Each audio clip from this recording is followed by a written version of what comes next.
And here, do you want to say hi, Alan? Just check your audio if they can hear you. Can y'all? Yeah, can you guys hear me okay? Just Right. give us a thumbs up or down. Yeah, well, yeah, they can answer it. Okay, so let's see. Can you all hear us fine? And I'll check this. Also, we have this part here. Let me know if you could hear us talking here. Okay, Okay, should be just fine. give us Yeah. a thumbs up or down. Yeah, well, yeah, they can. Yeah. Okay, no, I guess it's no. But this is the video says. Yeah, can you hear this playback? They can answer it. Okay, so let's see. Can you all hear us fine? And I'll check this. Also, we have this part. Okay. So yeah. Okay, yes, I can. Okay, people can. Chris Shack says, yeah. Metaminer says all our stage psyops. Yeah, I think that's.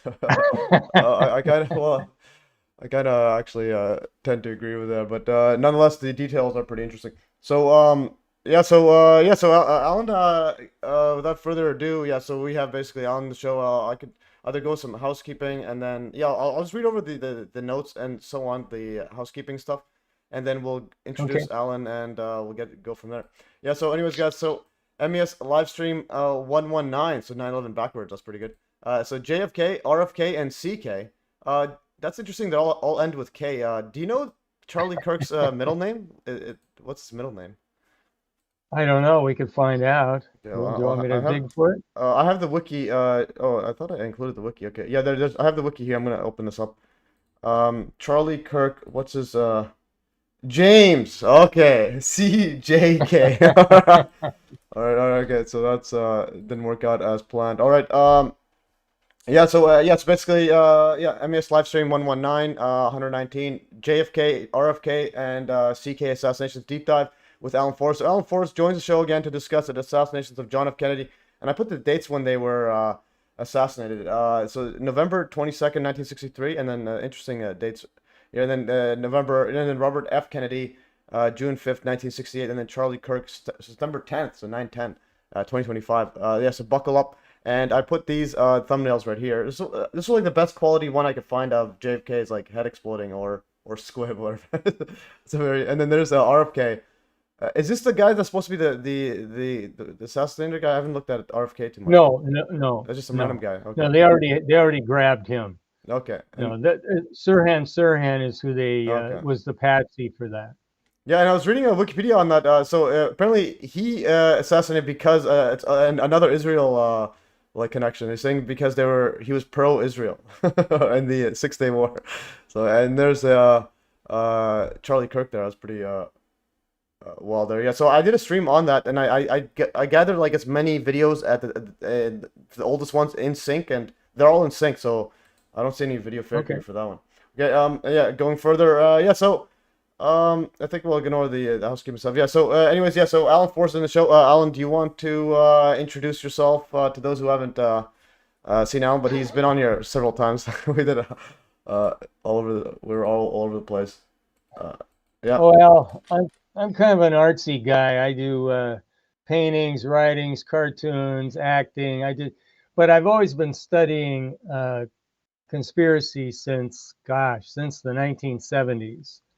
And that's a lot of years looking at it. When COVID hit, I knew COVID was just a psyop to scare people and manipulate them. And I tried warning a lot of people, and nobody, all my regular friends, all my relatives, they thought it was completely crazy.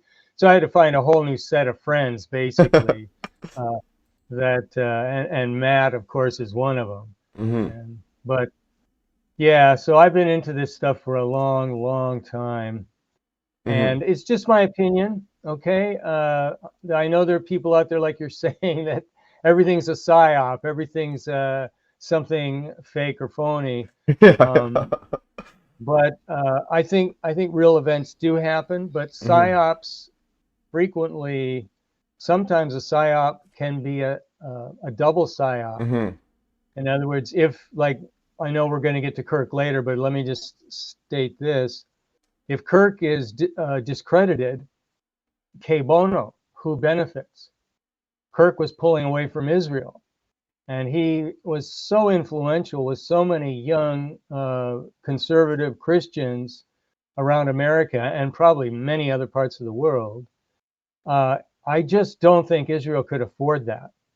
And considering that the organization was really quite powerful and he was so influential, anytime you have a public figure that isn't going with the narrative that's accepted or that our owners or controllers want, then guaranteed they are either going to assassinate him or character assassinate him. And like, look at John Lennon. John Lennon from the Beatles, he came out of hibernation. This was during the Reagan-Bush era. And he had just so much power with the people. All he'd have to do is say, Yoko and I are giving a free peace concert in Washington, D.C. Come. And millions of kids would come to attend this concert. And that kind of power, that kind of influence where he's going to go against the war machine, forget it. There's no way that Reagan-Bush administration and all the military contractors, there's no way they could allow that, you know. And that really ties into Kennedy. Kennedy was not keen on the Vietnam War. And I think he wanted to scale that down. He also wanted to get rid of the CIA. But what I first wanted to bring up was a book. And it's called Jewish History, Jewish Religion, the weight of 3,000 years. It's by Israel Shahak. And you have a download link for that. If you guys don't want to buy the book, I recommend you get this and read it, especially if you're a Christian. What you're going to read in here is going to blow your mind. I'm not saying that all Jewish people subscribe to what's been uncovered here, and this is about Orthodox Judaism and its beliefs, right? And Israel Shahak was an organic chemist. He was a biblical scholar. He lived in Israel, and he was also a human rights activist. And by human rights, I mean all humans. He was an amazing man and very, very well-spoken. And what he outlines in that book, this book here, which you have a download for, is that what Orthodox Judaism teaches is that Jews are superior to any non-Jews. And Israel has basically followed this kind of dogma. Jews in Israel have more rights than non-Jews. I believe only Jews can own property in Israel. There's just a lot of things that he goes into. And the things he talks about, how the Orthodox Jews view Christianity, is very shocking. I won't go into it in detail, but we have some screenshots that I gave you, Matt. You might want to put one or two of those up, and I'll just review a little bit in them. But this is coming right from the book, and the whole reason for this is a command to exterminate Jewish infidels appears in it in full. Now, I believe they're talking about the Talmud. Yeah. Like this is, I was gonna go over some context on it later, but you can go first here, and I can go. I'll just go straight from the book, because you can exterminate. You go right here. Yeah, this one right here. This is 1962. Part of this is the Maimonian Code. I think they basically take a Talmud and they condense it, and then and this was like one of the first condensations. But again, this is like 1,000 years ago. And then here is the quote here. You want to read it, or do you want to have it here? It is a duty to exterminate Jewish infidels appears in it in full. It is a duty to exterminate them with one's own hands. In the English translation, this is somewhat softened to it is a duty to take active measures to destroy them. But then the Hebrew text goes on to specify the prime examples of infidels who must be exterminated, such as Jesus of Nazareth and his pupils.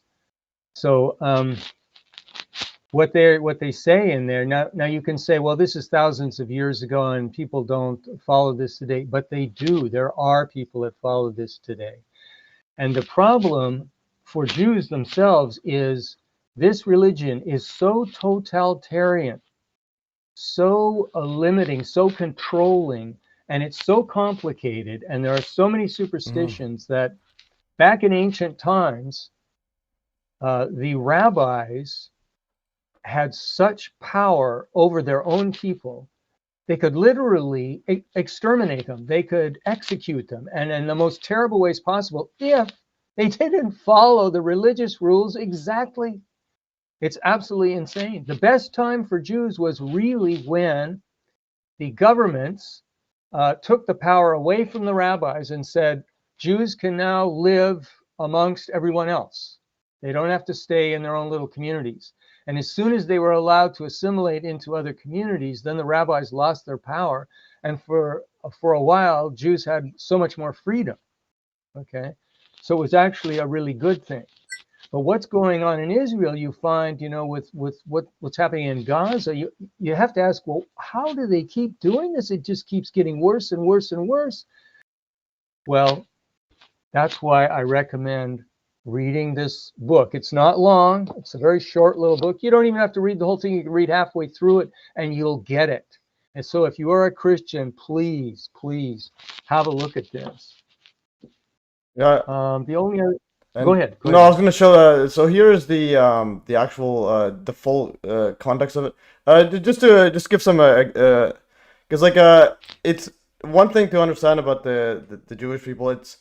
You are right. They're extremely strict. Like it's a bit like it's extremely complex. And there's even in recent times, especially the Orthodox. There was a recent one where, so like you know how they can't work on the Sabbath, right? But right. So again, just to give you some context on how this whole thing is. A lot of this was oral tradition. It wasn't written down. And then basically, so they have to define what work is. And they would have debates. The rabbis literally go on and on and on it. And then I think then this is and then there was like first written down like in the 2nd century. And then so this quote is, and then this was like, they would take all those debates and then condense it. And then, and again, it's like, the rabbis, some of them are putting in. This was one of the main ones that he gets a quote from. This word here, you can see basically the context in this case was this one again. They're talking about, they're referencing Deuteronomy, where you're not supposed to establish any covenant with idolaters or just infidels, whatever. And then it's idolatry. Yeah, idolatry. Do not be gracious to them. And then it says, where's the yeah, in this case, eradicate Jewish traders, minimum whatever, and so on. And then there was so, and this one here includes the uncensored one, which mentions Jesus and these guys there. Yeah, but again, this isn't like the this is kind of like, I'm trying to make it in a way that, because if you see any discussion, even just in Islamic circles, you'll see similar stuff like that to pretty much any other race.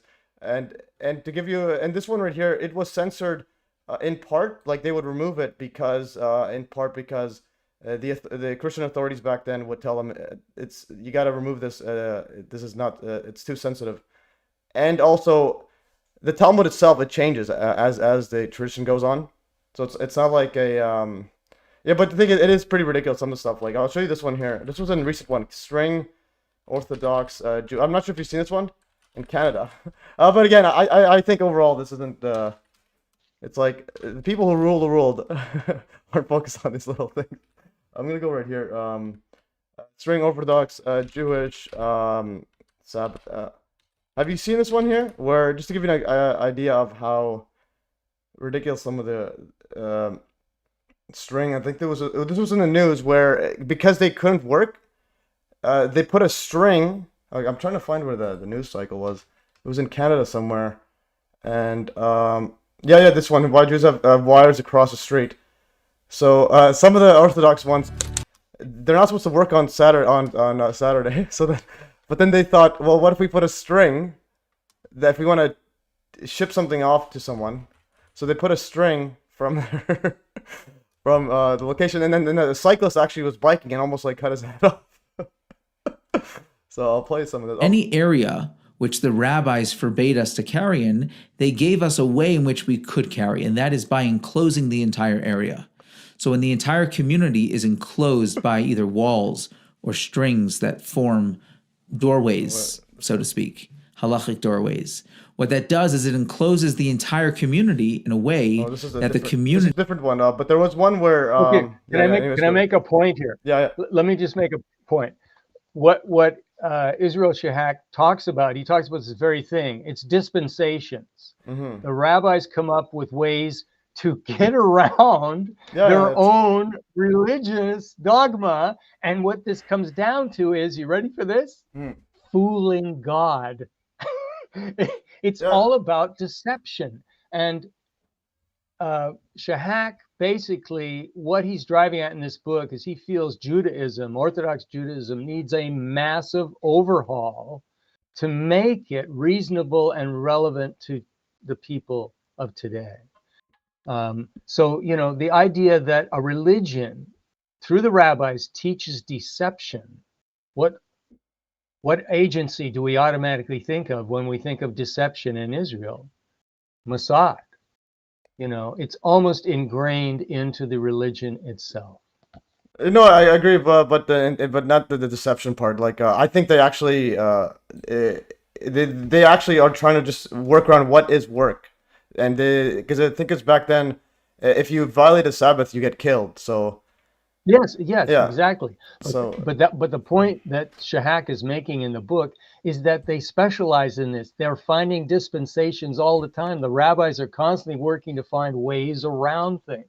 no, I agree. But Okay. again, but even then, it's like it's just it's in the big picture, it's just a small, it's just a small group of people where. Okay. No, no. Well, for example, because I think Shashak, he still believes in the 9/11 terrorist attack. So I don't know. How does he get that? And the Holocaust, I think he believes the mainstream narrative on it too. So I don't know, but I don't know, but I don't know what your opinion is on the Holocaust. Well, that's something else we'd have to get into. We'd really need to Yeah, cover We'll, the we'll go Ernst through. Zundel trial. No, no. The Ernst What's his Ernst Zundel? I never heard about that before. Okay, there were several trials in Canada, the Ernst Zundel trial, Mm-hmm. and there is a book, and I can email it to you later. Basically, collecting all the notes from the trial. They tried Ernst Zundel, saying, you know, that he was a Holocaust denier, but in a Mhm. way, it kind of backfired on the Zionists because Christie, I forgot his first name, he was Zundel's attorney. He was a brilliant attorney, and he gathered eyewitness and expert testimony from people all around the world. They even brought a gas chamber expert from the United States. They sent him to Germany to look at the gas chambers at the different. But that's for another discussion, another time. So I think I've hijacked this long enough. But No, but it's the all good. point is Yeah. It's all good. the point is that Israel definitely had a way um, to benefit from JFK's assassination, because he was trying to shut down the lobbyists and what we have today, which Max Blumenthal has basically said that Trump has Mossad handlers right in the Oval Office. They're always near him and watching it. So, you know, they've got a lot of control. No, I But agree. I as agree you with that. But I'm saying CIA. In my view, CIA and Mossad are no different. I think they're one of the same organization. yeah, they're So, joined. But you see, yeah, sure. And as you were saying, Israel and the U.S. are joined too. You know, it's sort of like one power structure. You yeah, were that's kind once of what I telling mean. me about that. But Yeah, I also think every country, like even Iran, like Iran. Have you seen Iran's their? I think they're. I'll show you a photo of Iran. They have 33. Okay, they have. I'm trying to find. Yeah, this one here, Iran. So Iran, their parliament building is a pyramid with 33 windows. This is. yeah. Yeah, so Oh, sure. basically what I'm trying to say is I think there's a well, basically Freemasons is the name of the game where they it's like when you try to pinpoint on a public religion, because it's like their stuff is public. The only quote religion that I know that's private by default is Freemasonry, and I'm pretty sure Trump and is a Freemason. Like that's Yeah. I would guess he would Because be. you know, you notice he always does his hands like this, right? You always know, you always see him. Yeah, I know all those hand Yeah, symbol things. but like, Yeah, there's who another knows? person, Adrian Dix. Remember the BC guy, Adrian Dix? Oh God, He does yes, it all the yeah, oh time. yeah, And I saw him on the yeah, news sure. yesterday, and he's on his desk doing this. I'm like, what is? Yeah, yeah, yeah, yeah. No, no, yeah. So, It wouldn't and yeah, it's wouldn't surprise me. yeah, yeah. So Yeah, it there wouldn't are surprise. elements of that, and if you, I think they have their own Bible, the Freemason Bible. They kind of Hmm. what you read between it, they fuse Egyptian Egyptian lore Hmm. intermixed throughout it, and basically, in my view, their whole philosophy is they're trying to become God. That's the Yeah, that's quite wild. that would But yeah, that would fit in with the whole transhumanist thing. yeah, and the But dollar bill anyhow, has a freaking has a giant pyramid. yeah, But yeah, yeah. So we can I go know. on this. But basically, one thing. My point is, I think we should be careful not to pigeonhole like a big No, I'm topic I'm into not it. Yeah. trying to I'm not trying to pigeonhole. What I'm trying to say is that Kennedy was trying to stop this when it was really becoming prevalent, and he was not able to stop it. That's my only point, really. That's the biggest point about how it ties in to the JFK assassination. But we can move on to Oswald. Okay. Yeah. Well, I have your notes here. Should I just read your notes and we'll go from there? Yeah, sure, sure, Yeah, sure. but also yeah. So the link, guys, to everything, including the book Shahak. How do you pronounce his name? Shah. Shahak, Yeah. Shahak, Yeah. Israel Shahak. Yeah, Israel Shock. Yeah, Israel Shock. It's all in the Wonderful notes right writer. here. Yeah, so all of it is on the peak notes that I sent, the Hive notes. Everything's there, Okay, and we'll read this for. I'm gonna read these out, and then you can enter. I'm gonna read your notes, and then you can intercept sure. whenever. So JFK assassination. Kennedy pressured the American Zionist Council (AZC) to register as a foreign agent under the Foreign Agents Registration Act (FARA) of 1938. After Kennedy's assassination, the American Zionist Council (AZC) was succeeded by the American Israel Public Affairs Committee (APAC). And then after 1963, the American Zionist Council (AZC) was effectively succeeded by America Israel Public Affairs Committee (APAC), which had been incorporated in February 1963 by its founder Isaiah L. S.I. Kennan. This transition followed a Justice Department order in late 1962 requiring AZC to register as a foreign agent under the Foreign Agents Registration Act (FARA) due to its funding and coordination of the Israeli government through the Jewish Agency for Israel. Okay, you have more thoughts on that before I move over to these part? But yeah, No, no, no, it's pretty more interesting. or less there. Yeah, yeah, yeah. Because I made a note here just to note because basically I'm not saying Israel's not to blame. I'm saying Israel is to blame, but it's like in a way that every country is following a playbook like where I think the narrative is being pushed, like predictive programming. If you ever if you believe in that stuff, I think they're pushing for Mhm. a World War III where the center issue is Israel, and that's where you have the center of all the religions, major religions is there. You have Judaism, Islam, Christianity aimed at that one area location, and you had World War II ends up creating Israel out of World War II. And now, especially with alt media, a lot of people are anti it, and even mainstream. It's becoming. That's why they have to put those anti-Semitism laws. But I think it's kind of like nudging it over, where when World War III happens, they'll blame. And what I actually think will happen is I think Israel will get destroyed in World War III, and then United Nations has to create a one world religion that's more open to all. That's a bit and if you ever read up the Baha'i. Okay, anyways, so I'm gonna read my note, MES note. My view on politics is in large scripted, including the consistent inclusion of Israel in almost all conspiracy circles. But again, the one thing I do want to make a point is it serves to both stigmatize discussion between mainstream and alt media because they're super strong, alt media and mainstream like super like Mhm. you're anti-Semite if I say this, and then the alt media they always blame Israel, including like known spooks like Richard Gage, like Jim Fetzer, like they all are super anti-Israel, but they're covering up like the biggest thing, which is free energy tech on. Yeah.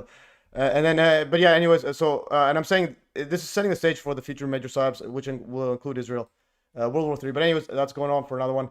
And then for those they're open-minded enough to go check out the JFK X documentary. Have you checked that out or no? That's I've seen some bits of it. yeah, Yeah, it's the squib one. I'm like, the main yeah, argument, yeah, but the main argument for it is that the actual footage of the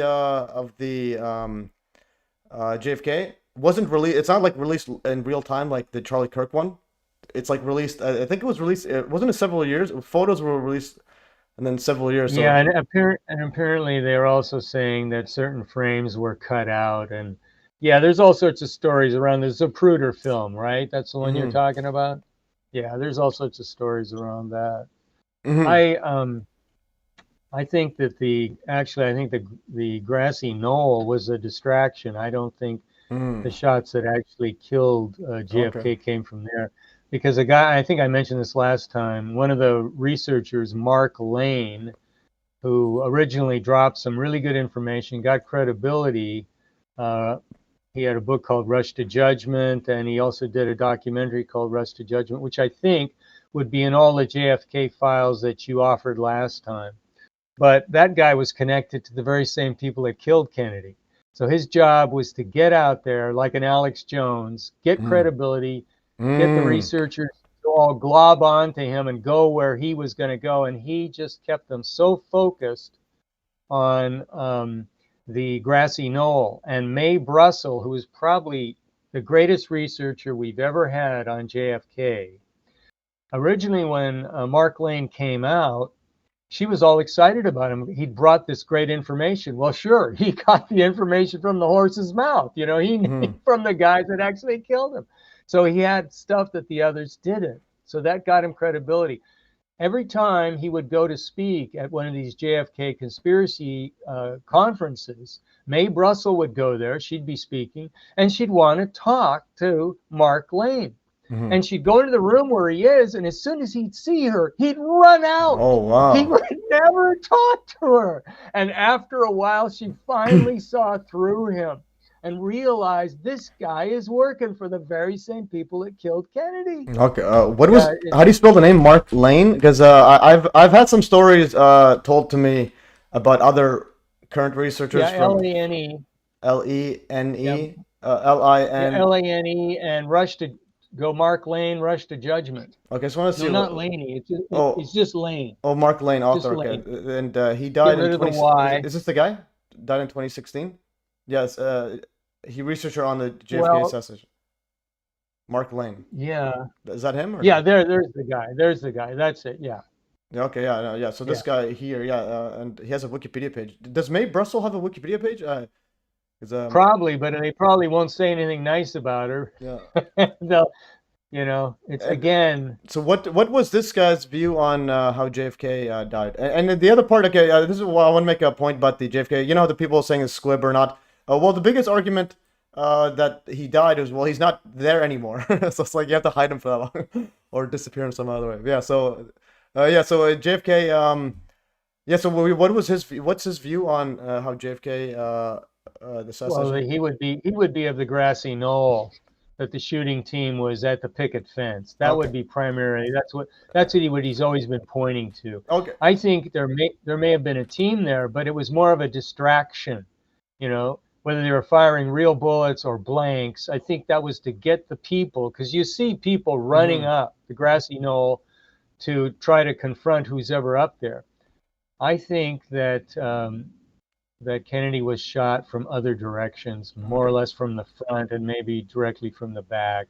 Okay, what I'm gonna do is actually I saw a JFK 3D model, the interactive one. I want to see if I Okay. want to basically ask you your view slash what the mainstream is slash that guy, and then I want to put it all in one interactive because I've seen this before. Okay, I think there's an interactive model. Okay. Let's see if it Okay. do I have to play it? There should be a one that oh yeah, okay, 3D model. Okay, we have a 3D model of the whole site. All right, there it is. This thing is so sweet. All right, all right. Okay, so I'll try to make it bigger. Make it bigger. Oh, it's okay. This is I've all. been Oh, you've I've been. been to Ely Plaza, and Okay. what's really interesting. You think it's big, but Mm-hmm. it's not. I mean, Yeah. it's literally. I felt like I was standing on a model, not even a real Oh It was wow. bizarre, Okay, to be okay. there. Okay, so that's some evidence of its asylum if it looks like a model. Okay. So here And- is the mainstream says it was shot with this through that like window. Again, I just don't believe it. Yeah. And then where's the grassy knoll in this area? Because I'm not a. well, you see the, okay, Oh, I think you need to just press the stop it buttons. for a moment. You see number 5? You see Yeah. 5? Yeah. Oh, is that. Okay. Okay, now it's just to the um, 5 is Zapruder. left of Okay, that. so 5 is Zapruder. That's where he's from. And also remember, Yes. Zapruder is a 33-degree Freemason. Okay. But we got to go to the left. You Okay. go to the left, Yeah. keep going. You got to Oh. keep going this way. Oh, that's right on mine. Okay. Now, Oh, there it is. There's the. oh, it's right on your, sorry, Okay. that there's a picket fence. Well, to your right, to my left, there's a picket fence. And I don't know if it's still there, but when I was there, they hadn't touched it. The thing was falling apart. I mean, decaying beyond belief, but they wouldn't touch it. They wouldn't replace it. And Mhm. that sort of tells you something too. It's like, they want to preserve that picket fence. Anyways, Okay. yeah, you can't see it with this Yeah, model, but I just want to unfortunately. go just guide the for me. Yeah, so this is what the mainstream says. That he shot from here, the window, Okay. and Uh-huh. and there's the JFK there, number 4, and Yeah. so Zapruder is here filming there, and Zapruder's got and why is a Freemason the only one with the camera? And then the other part is so the grassy knoll. Where is it over here to the left of him? Where's Oh, wait a minute. Okay. Now, well, you keep moving it around. Those bushes right there, that's trees. You're getting Yeah. real close. Yeah. Okay. So it's to your right, my left. And you Okay. just go in there, I don't know, Like this? a little farther, and nope, the wrong direction. Oh, okay, you're pulling No, out. I'm pulling out. So you just tell me. But basically what I'm saying, that's the mainstream is the window, and then Okay. and then where is Mark Lane saying he shot from, and where are you saying? As you look at that big white architectural arch there on the ground, Yeah, right? yeah. Okay. Um, well, to my left, you say you're right. Okay. Can you see my mouse or Then no? Oh, over. yeah, but you can see my mouse, Yeah, can't you? I can see Yeah. it. So left, right. Yeah, So go to the right. Go to the right yeah, yeah, with your mouse. Oh, you're going to the right. Okay, go to the left then. yeah, yeah. Keep going. Keep going. More. Now you're getting there. Somewhere around more in there. It might even be farther over. That Okay, is where the grassy knoll is supposed to be. okay. So that's grassy knoll, and then and that's what Mark Lane is saying, right? That's what Mark Lane always said. But And you're Nate saying, Russell. and then where's you saying, and also yeah, that fits with spooks that I know that run away from, yeah, run away from Judy Witch. You told me that some spooks. I can tell you who they are later, like at a conference, Okay. and then they would at the yeah at the like lunch table. Then Now, they would now you go on. see this white band here in the far left or your far right, whatever, next to those trees on the very edge of the picture, the other direction. On this That they might be symbolizing the white picket fence there. I don't know what that really Okay. is, but that might be what they're symbolizing as I'm the trying to white see if I picket can fence. make it even wider. I just don't know why. Okay, theater mode. Okay, now it's finally. Okay, yeah. So basically, you're saying that it's behind a picket fence? Oh, this is the white. No, that is a white picket fence right here, isn't that it? This full fence around the parking lot, or no? Yeah, that would be it then. No. Well, yeah, that would be it. Yes, this Yeah, one right as here. we look at that, yeah, about where you had your hand there, just when Yeah. you first brought it, that's approximately where, and the people started running up this hill here, you know. Mm-hmm. Because Yeah, well, because if you see yeah, right that, there. There you got it. if you That's see that it. explosion, And there's a yeah, railroad yard behind there. yeah. Oh, the railroad. Yeah, yeah. That's the yard there. This is pretty amazing. Okay, yeah. There's the railroad right there. Okay, you got that right. Okay. Whoops. Why did it just do that? Sorry. You know, he's going to get quizzed. Okay. No, no. Well, this is it's mainly for my sake, because like again, my priorities are pretty much 9/11 and now Hudson Effect and math random stuff. So JFK, I'm gradually after 10 years, I'll be up to your speed. All right. So yeah. So you got your stuff there. So you're saying that this is where you think it is. And the thing is, the A explosion, little farther over. yeah, the explosion looks like it is from the front. Like I don't know why how someone could say from the back. From the back he does this. Like I don't understand what's going on. All right. Yeah. But you're saying somewhere here, and remember That's what Mark Lane says. That's what Mark oh no, Lane but says. but you Yeah. know, I'm saying but you. So Mark Lane is saying picket fence. I think that was a diversion. I think the shot was even farther to the front, is what I personally believe. Okay. But where, I don't Okay, but know. what do you mean farther to the front? Okay, see my mouse. Well, more like from the overpass. There's a railroad overpass that they from go there. under. Oh, from there.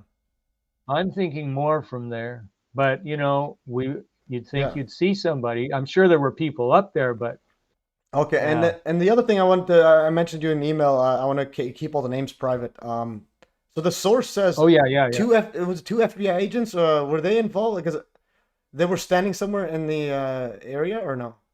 Was there two FBI agents that were just like not where they're There supposed were to FBI, there were CIA, there were everyone be? No, I know, but everywhere. was there like a news story about two FBI just standing together for no reason, or no? It's very possible. Yeah, Okay, there was okay. anytime they saw anyone with a camera up there, they would introduce themselves as either FBI or CIA, and that they had to take the camera. They said they'd return the film later, but they needed it for evidence and this sort of Yeah. thing. So they basically cleared anyone that had cameras, and took their stuff. It's like 9/11, and also in the chat they're having a flat Earth debate. Oh Oh, yeah, God. my voice is a bit gone. I was sick this week. Okay, but yeah, so I'm gonna save this model there. No, okay, yeah, so we can move on, but and from that part, and then you wanted this one from Dallas to Gaza. How JFK's assassination was good for Zionist Israel. Kennedy wanted to steer the Jewish Zionists away from the racist, militaristic, and ultra nationalist impulses which have led to where we are today. This was a LA progressive. You want to share this article? Oh, you can. I mean, I just have it there as just a way for Mhm. people to see some of the backup to this. That's all. Yeah, You don't. no, I think we've kind of. yeah, it's like, I think we kind of covered that because we yeah, we need to get on to oh yeah, Oswald. and Oswald, also, RFK, and Charlie Kirk. Oh yeah, Yeah, and RFK and then CK if we can yeah, and also let me know how even you are get for time. there. We can power through because we're in 38 minutes in. Okay, so we'll go further. Probably let's go till 3. I should have mentioned that to you before. Yeah, A yeah, yeah, 2 hour yeah. should All be. good. I go as long as you want. Yeah, the last time I said I'll go as long as you want. 9/11 revisionist went 5.5 hours. I'm like, my goodness, no. Oh yeah. I can't do that, man. I just don't Okay. have it. Yeah. So Yeah. Going Oswald. Top secret papers reveal Oswald was CIA agent. yeah. Now we have. Now, I think you have the May Brussels article. This is Um, midnight. Is this May Brussels article? This is yes, JFK. that's it Oh, there. Yeah. and this is on the JFK.edu. Okay, which website? This is a government web. I mean, this is a university website. Yeah. Interesting. Yeah. Basically, Oswald. You see, when they released the JFK files, and the CIA, it's as though they're revealing, and most of that stuff is just more rabbit holes to go down and distractions.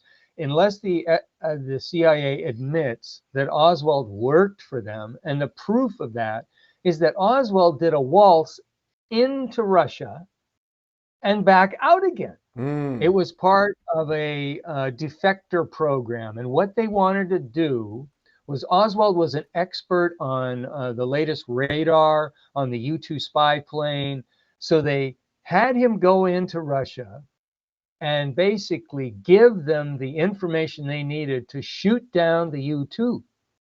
The reason for this was Kennedy was trying for détente with Khrushchev. they wanted to come to an agreement and watch out about the Cold War and the nuclear holocaust and all that stuff, and get it on more reasonable footing, try to calm the guns of war. But the powers that be did not want that. So Oswald was used to go ahead and sabotage what happened. And this article's not long, you can easily download it and read it. But unless the CIA is going to admit that Oswald worked for them, whatever they're telling you, I'd take it with a handful of salt. You know, I mean, it's just, and they're never going to do it. They could never admit that. If they admitted that Oswald was actually loaned out to the CIA by the Office of Naval Intelligence, I mean, what more then are they going to have to tell? You know, they're going to have to really get into it. Yeah, it reminds me of that article, I think it was the 80s or 90s, where The Atlantic, I think, was praising Osama bin Laden as like a freedom fighter. Yeah. I remember on 60 Minutes back in the 80s, they had Osama bin Laden on there with the Mujahideen. You know, they were fighting the Russians. He was a big hero. You know, it's like, it's wild. Once it goes down the memory hole, people just forget. You know, they don't. You've got to go back.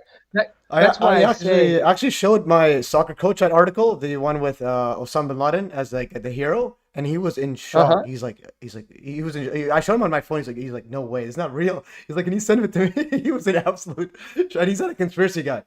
He's not a conspiracy guy at all. So he was in absolute shock. He's like, yeah. That's why I say, if you really want to get into this stuff, you can get all of Mae Brussels' radio programs, and what you're going to start to, if you listen to them, you're going to hear names that now might be painted as though they're really people that are trying to help the freedom movement or whatever. I mean, but she already outed them as the bad guys. You know, this thing goes way back. And she covered many different issues, but she started out with the JFK assassination, and then she moved on from there and branched out. William Cooper, the Patriot Bill Cooper broadcaster. Yeah, he was big on Mae Brussels. He used to listen to all of her shows, and he basically took over for her.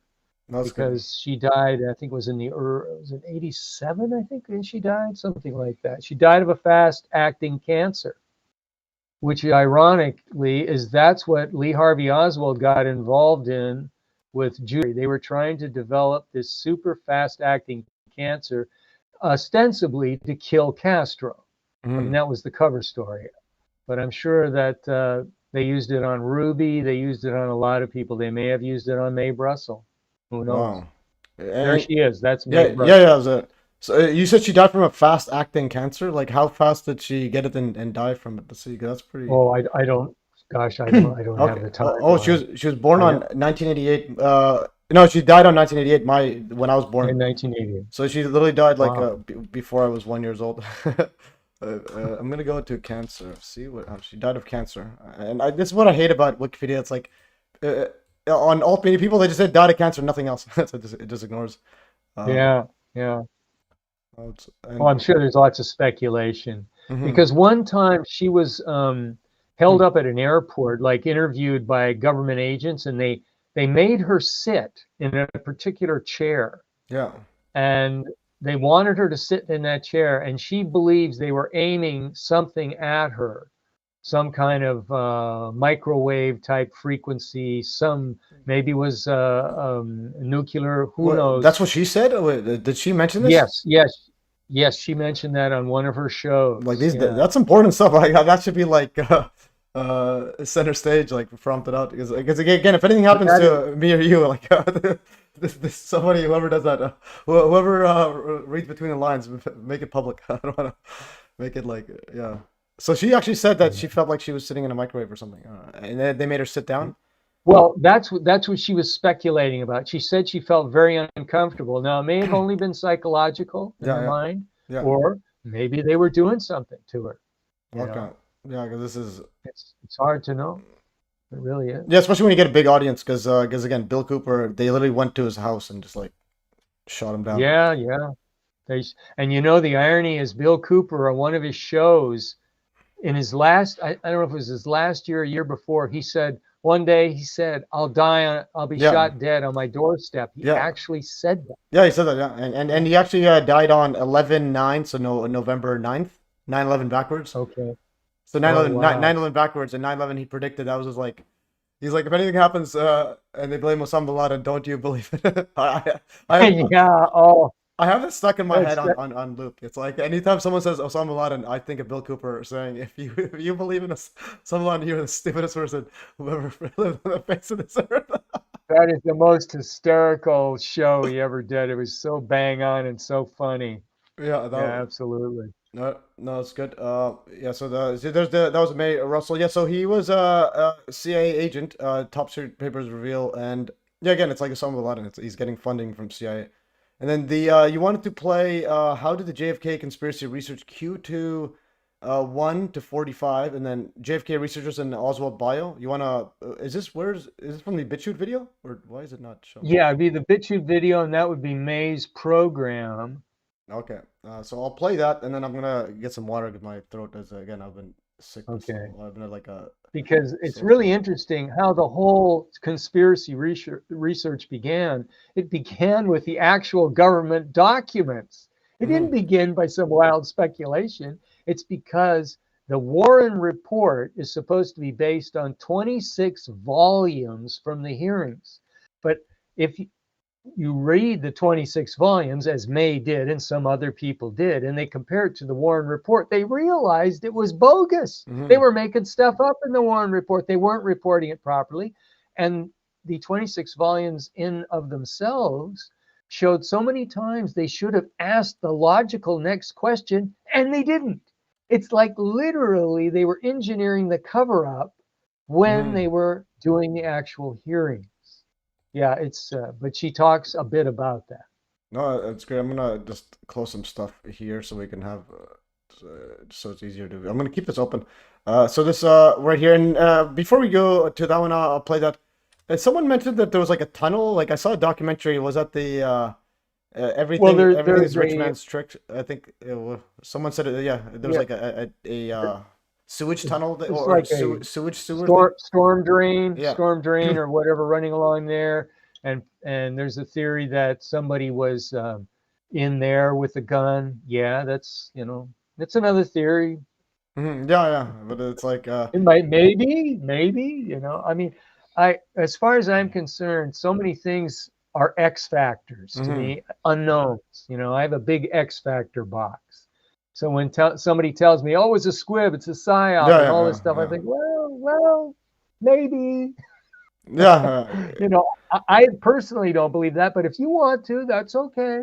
No, I need to see like something. It's like the mainstream narrative is just so bad. Yeah. So it's like if someone says actually a ghost went and killed, like, oh, that's probably more believable. Because the mainstream one, it's like, the thing is, Oswald literally said he's a patsy before he got shot. So. Oh yeah. So it's like I'm like if the guy is saying he's a patsy, it's like, well, he knows he's going. Yeah, it's like what? He was a really bright kid apparently. Yeah. He was in his early 20s. He learned to speak Russian so well. The Russians thought he was Russian. Wow. It's just amazing. Okay. Yeah, I think Oswald started to feel like he was being used and abused. He was also an FBI informant. He had a FBI agent that was handling him with the last name of Hosty. And he didn't like Hosty because Hosty was making moves on his wife. And he called the FBI headquarters and complained about him. So Oswald was starting to, I think, get a reputation where he was unhappy.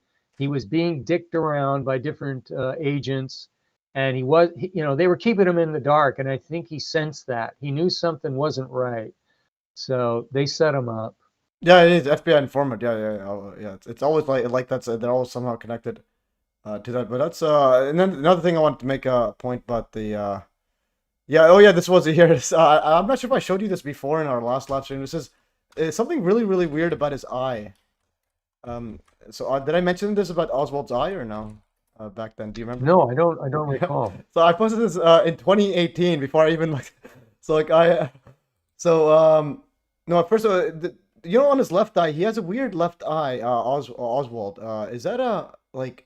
What's the like, you know, he has like a bump on his left Well, eye. remember, he was punched around by the Oh yeah, cops when that's they it. arrested him. Yeah, I know, but this is here So when he's a kid. He still has that. Yeah, or when he was in yeah, the yeah, it military. looks like a swelling. It's like Yeah, it's swelled up there. yeah. So Yeah. he has a swelling there. But yeah, so he has it a long time. But and then what's even more interesting is if you look at his pupil. So this was Madeline McCann. You know Madeline McCann? Oh Yeah. yes. So Yeah. she has a weird thingy called Columbo or whatever. Right. Right. Notice Right. that her pupil's like has like a hole in it. Right. Yeah, and guess who Right. else Right. has Columbo? So it's pretty rare. Guess who else has it? I don't know. I don't know. George Soros has that. And guess who else? Oswald has that. If you look closely at his Oh yeah, on really? his left one, he has a weird one. Wow. And not just that. Oh, This was and do you remember Pizzagate? This is Jimmy Comet, the James L. Fantas, the pedo pizza shop owner. He posted a photo of a baby, and the baby, and he's making like lewd jokes about the baby with money in it. And this is before he made his he deleted it like or he made his Instagram private. And then the baby has Columbo. I'm like, what? wow. And I did a Wow. search. I think it's like 1 in 10,000 or something. Have Columbo, but I just found it weird. That's George Soros, Madam McCann, Oswald, and the left thingy there. And again, FBI informant. So definitely Patsy. Yeah, that's definitely he's not a he's not just some random person. Yeah. So I'm gonna play this one here. You wanted to play this, I think. Yeah. Yeah. Just play just cue to those Yeah. parts, So and that'll give the people a basic idea. yeah, yeah, and thanks for setting this up. So this is the how did the JFK conspiracy research begin? 1 to 445, and so one downside about BitChute, you can't play it in theater mode. So to do that, you have to press the download button. That's the only way you can play it in theater mode. Wow. Okay. Because if I press brick screen, it goes up. I have like a giant screen. It doesn't know how to make it just this side. Okay, anyways, so let's play here. So from 1 to 445. And Let me know if you could hear it. Can you hear the audio? Yeah, I can hear First it. show that you did here, you discussed the motives for Also, before we go further, that's a pretty epic headline. CIA infiltrated 17 area groups, gave out LSD. what are they? Oh yeah, yeah. May was covering. You see, California was used as a lot of experimental MK Ultra stuff and violence, lots of murders and things. You know, so they could legislate tighter controls on people, and she was following a lot of that. Mm-hmm.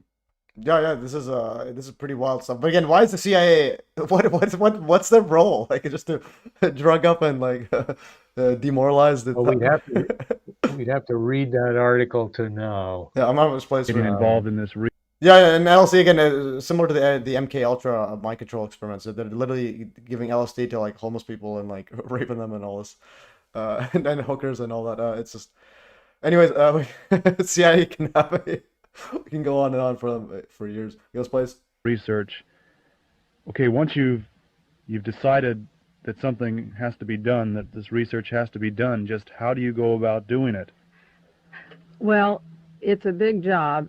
First, you have to have the feeling that something is wrong, like you say, you see it. And then you begin at we talked about collecting newspapers until the Warren Report came out because the columnists were listing very main discrepancies in the physical evidence. And in September 1964, the Warren Report was published.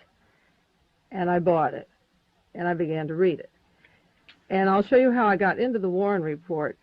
But after I had been well into my research, in February 1968, the minutes of the Warren Commission some of them became declassified. We're talking about declassification in Washington now, national security. The working minutes of the meeting, the Warren Commission, some of them have been published. And there was a meeting of the commission members April 30th. And they had a discussion on what to do with the material they had. They were going to put out a book which would be out in September. This is the end of April. They had May, June, July, and August, 4 months, and then the material would be bound and sold. And they had many, many problems they had never even scratched yet, and we'll go into those. But at the meeting of the Warren Commission, April 30th, Earl Warren, chairman, had to decide what to do. He said, naturally, we're going to publish a book. That was the intention, to get a book out and tell everybody what's going on. But what about the appendixes? What about all these reports, such as the FBI report, State Department reports, and witness testimony? What do we do with all this? Are we obligated to give it out to the public? And one member of the commission said that if we didn't, that there would be feeling that there was a deep conspiracy. John J. McCloy, I'm reading from the minutes of the meeting now, said there would be a feeling if we suppressed it that the conspiracy was in the land. So the opinion was that we would take this material and publish it. Alan Dulles said the following. He said we would have 2 volumes, the report, meaning the Warren report, and a volume of appendices, which ran into 26 volumes. We'll make this available so that nobody can say you have not tried to make the whole thing secret. And if historians later want to read it over and work on it, well and good. But I don't think anybody would pay any attention to it to begin with. Well, here I am, Mae Brussel, and I did pay attention to it. And that's how they were talking about me and us and people who care. They underrated the determination of a handful of people to take this material and see if what they published matched what they said. And I was well into my research when this was declassified. But that was the opinion of Alan Dulles, that nobody cares anyway. And in these times where you're talking about life and death and doomsday bombs and power structures, there have to be people who do care. It doesn't take very many, Phil, to change the course, but it takes a few. So Alan Dulles didn't know me, and I was around, and I was doing my work well into it by then. So you actually started with the Warren Commission report. Well, I started with the Warren Commission report, yes. Now, getting back before we opened the Warren report, and I brought it with me today, I'd love to carry it around. At that same meeting on April 30th, the commission was meeting, and they had about 12 meetings that have been published now in one particular book. And Earl Warren says, I have a matter that I want to discuss with you, because Oh, it was me. Okay, we went. Yeah, so that's 4:45. Yeah, so basically, yeah, she's basically the history, how it all yeah, started. that was good. And then And they said that they don't really. They said that the public doesn't really care. So well, they're not gonna do it, and they're not. Like, we don't give a damn. We'll just they're not gonna do anything. Yeah, that's how it is. yeah, so it backfired on them in that sense. Mm-hmm. So now I'm not sure what's the next one. There's another I one. think it was the same one, but you want to go JFK researchers in the Oswald bio, 17 to 29. So do Oh you yeah, wanna, 17 to 29. Yeah. Now this gives you something more about Oswald and what was going on. And believe me, May knows okay. that in detail. Yeah. So that's 12 minutes, just to give you a heads up, because it's 2 now. How long would that be enough time for the other stuff you want to go? Let's see how long this is. I 17. think we'll be all right. I think Okay. we'll be okay. Yeah, sounds good. Yeah, JFK is the big one.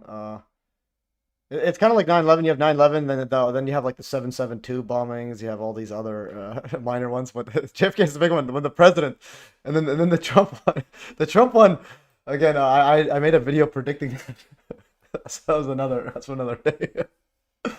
Because I know you predicted some stuff, man. You know, I made like I always listen to your predictions. I made last. But like the Trump one, his ear is fine. Like I don't, did you see him with Joe Rogan? He's like, your ear doesn't look like it was shot. He's like, no, yeah, it was blood everywhere. I'm like, oh, are you sure?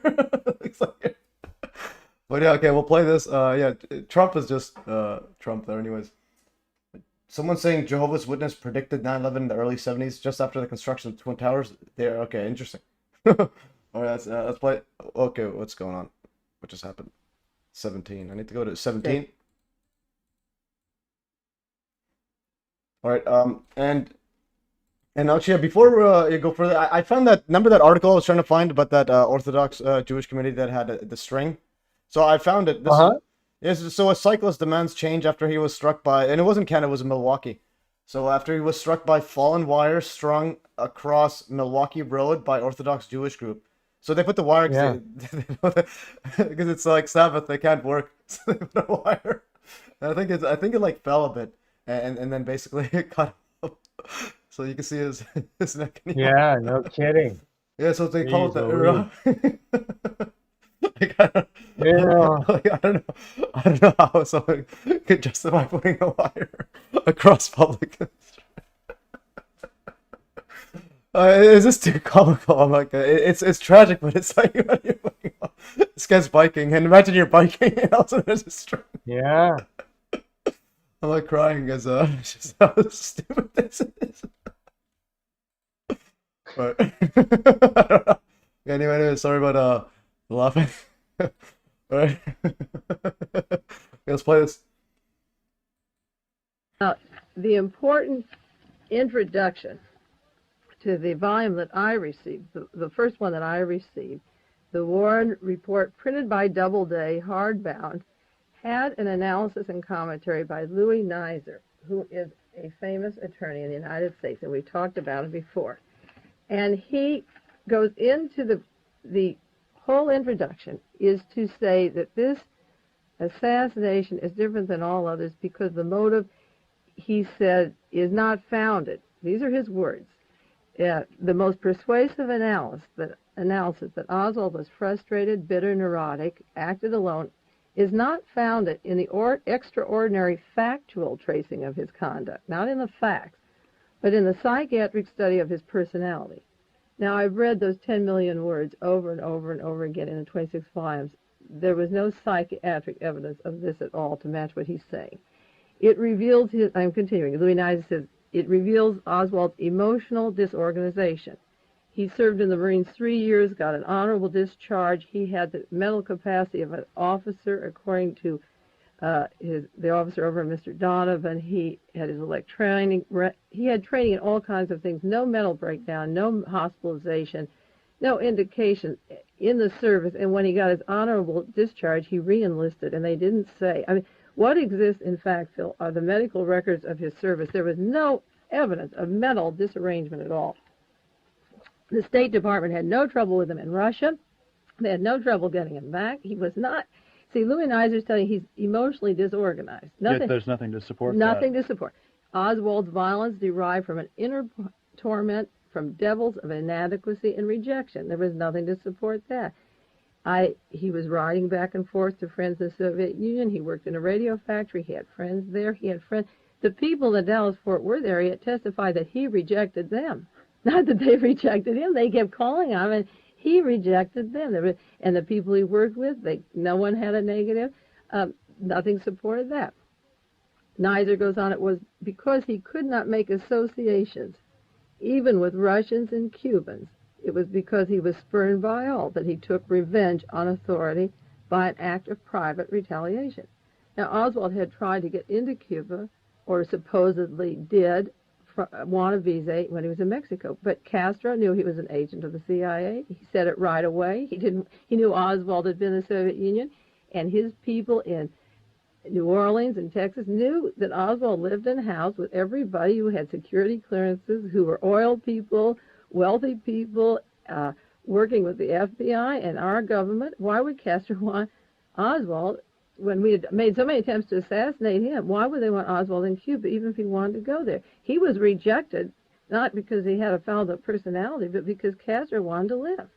You know, so then Louis Nizer goes on. He beat his wife. I'm going to read what he said, and then we're going to open the Warren Report. But what I want to show you is how a famous lawyer, one of the most famous lawyers in the United States, can be used and brainwash you. Phil, you know, this is the news media, and we're going to untangle the knots that we're used. We're not going to brainwash you to believe me, but I want you to see how he could be used to tell you things that not one sentence matches the evidence that I went into. These are his adjectives. I'll describe them in the introduction. He beat his wife. He had, each one of these is a lie. I have a whole book on Oswald's marriage, and I'll show you how the research works. Nizer says he beat his wife. He had a dishonorable discharge. Now this for a fact. Dishonorable discharge is not supported by... No, all that I'm saying is what Louis Nizer said in the introduction to the Warren Report, and not one sentence is backed in fact. And Nizer's introduction is in what edition? In the Doubleday edition, hardbound. And I spent 7 years going to the origin of which witnesses said these things, and I'll show you how my cross-filing system works. How they met Oswald, I have a book on their background, how they met, how many times they saw him, how many times they saw him with his wife. People who were saying he beat his wife were at a particular party in December 62 who heard it from another couple who heard it from another couple. And that Based couple on rumor. never saw, and when you go round and round and round, the original source never saw it. Never saw it. The So- reason I point to dishonorable discharge is because that is a concrete fact which That he had an honor. you could check back to Absolutely. the original source. That's right. And if you find that Mr. Nizer says that he had a dishonorable discharge, and if you go back to the official military records and you find that it was an honorable discharge, right. then it leads you to question other facts. that- Absolutely, because the hard fact, that's what you work with. When you have two witnesses saying something, and I'll show you how it works, and it's really beautiful. When you have two witnesses saying something, and you don't know who to believe, then I would go back to the volumes and show the difference. Like when Marina Oswald was called as a witness before the commission, and she's the very first witness, on page 6, she hasn't gotten very long into the thing, and Earl Warren said, sit down and relax, and don't be nervous, and we'll talk. And the commission lawyer said, when did your husband lose his job in Fort Worth? Now, I file that under job, I file that under Marina against Lee, and I file that under commission slanted, because as I did my research, see, I had to read it over. I just read it as a book the first 2 times. As I read it over, I find that in the exhibits, Lee Oswald has a very intelligent letter of resignation to Riley Coffee Company where he was working. And he says, I have moved from the Fort Worth area to Dallas. I have more money, but I appreciate the job. He left there on a Friday in October and didn't say he was leaving. And he said, would you please mail my check up to Dallas? And so the man who had hired him at Riley testified and said he was one of the best people we had. We liked him very much. We were sorry to lose him. So there's a photograph of an intelligent letter of resignation, which when I read it meant that he was not fired. So the image of, like Louis Nizer goes on to say he was disillusioned because he couldn't hold a job. And there's a letter of resignation.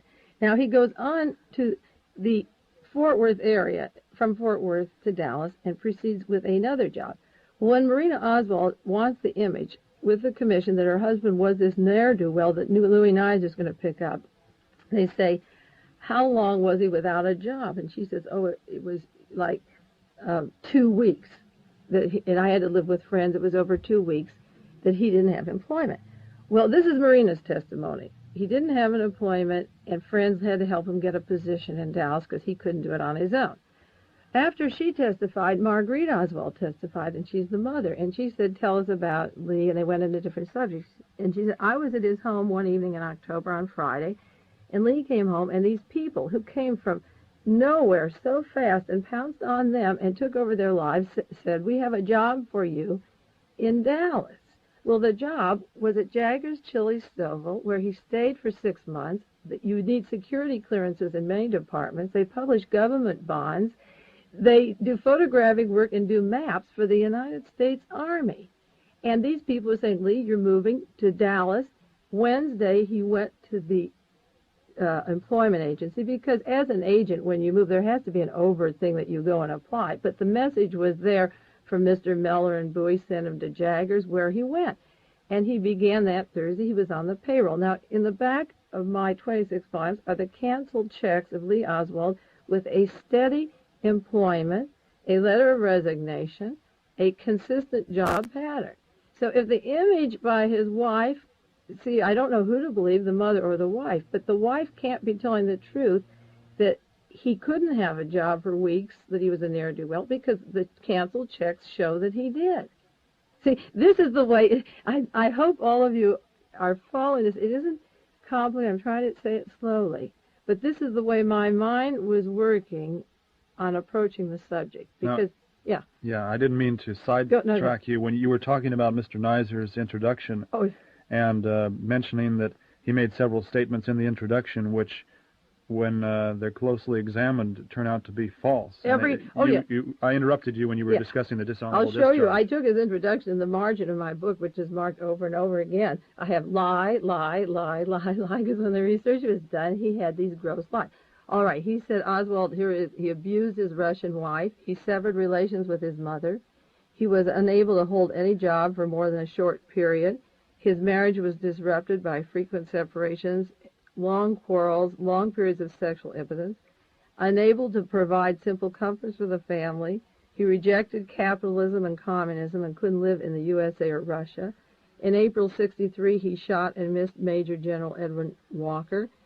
He had the conviction in his mind that murder of a famous man would at last make the world not take note of him.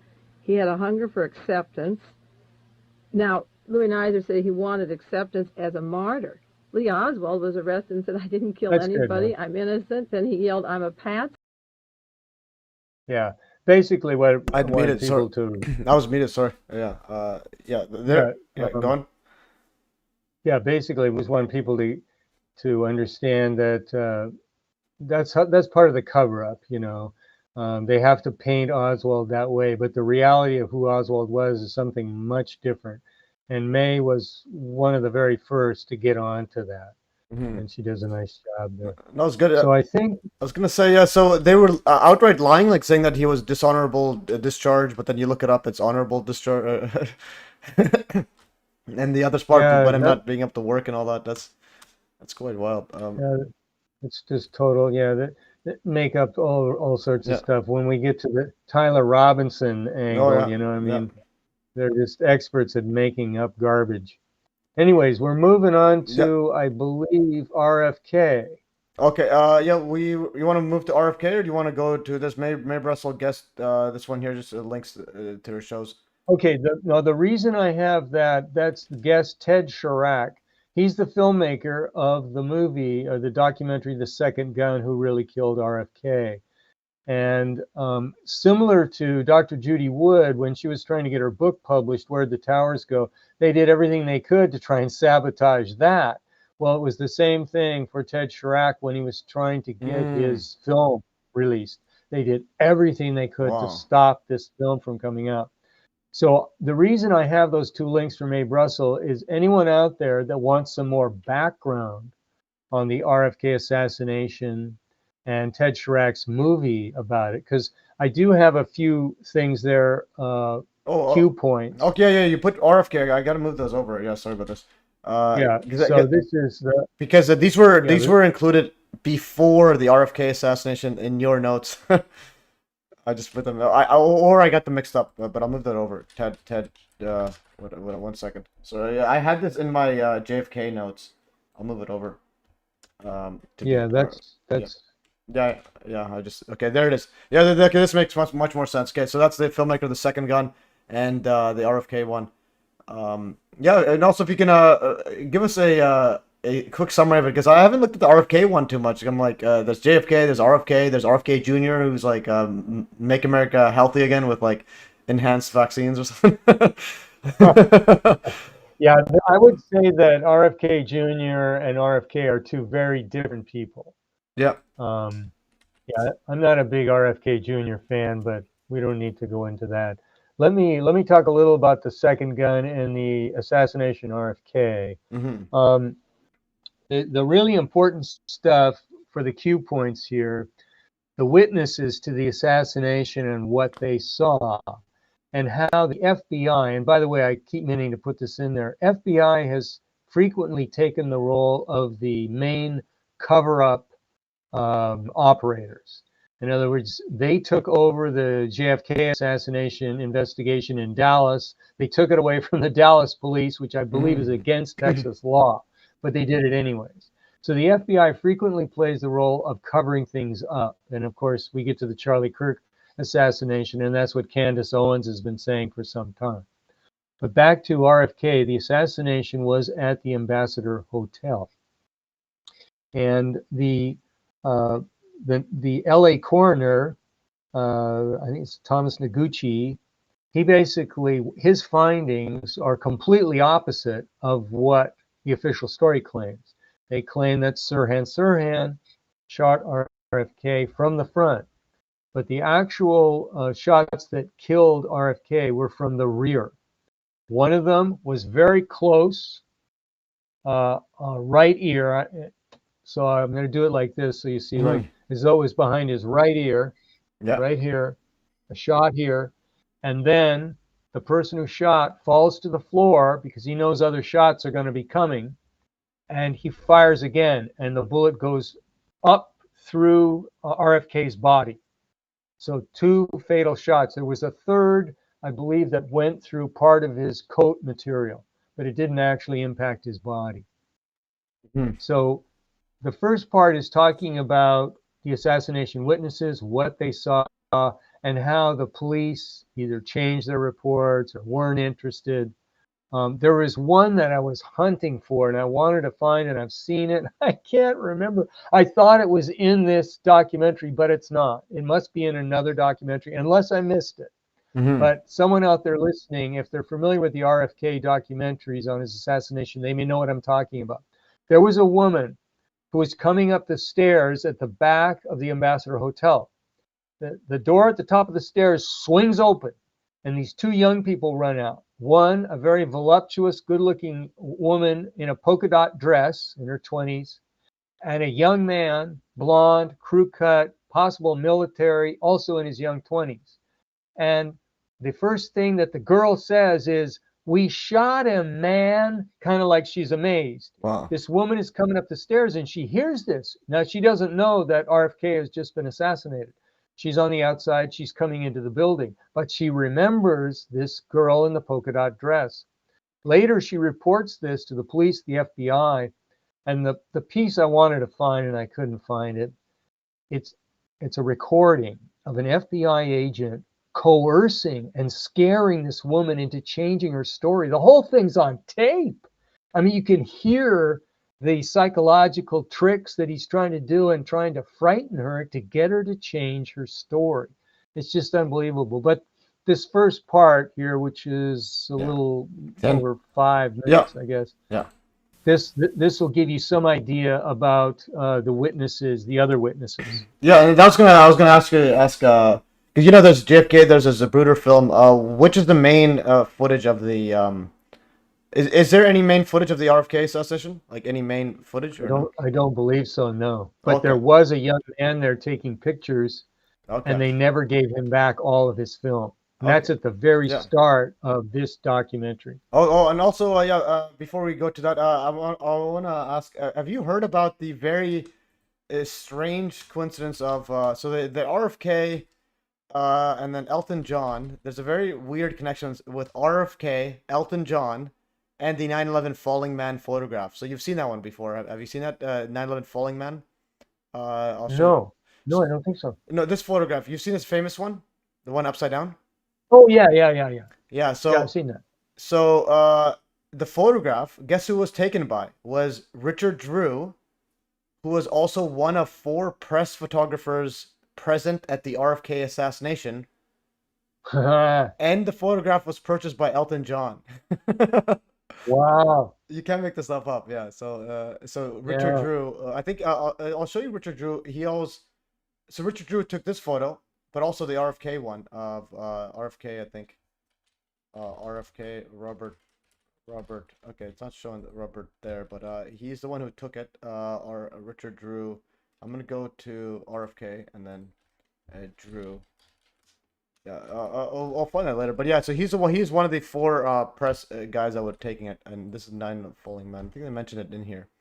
Oh no, this. Anyways, it's mentioned there somewhere. I gotta find that. But yeah, so anyways, so the guy Richard Drew is the RFK, I think.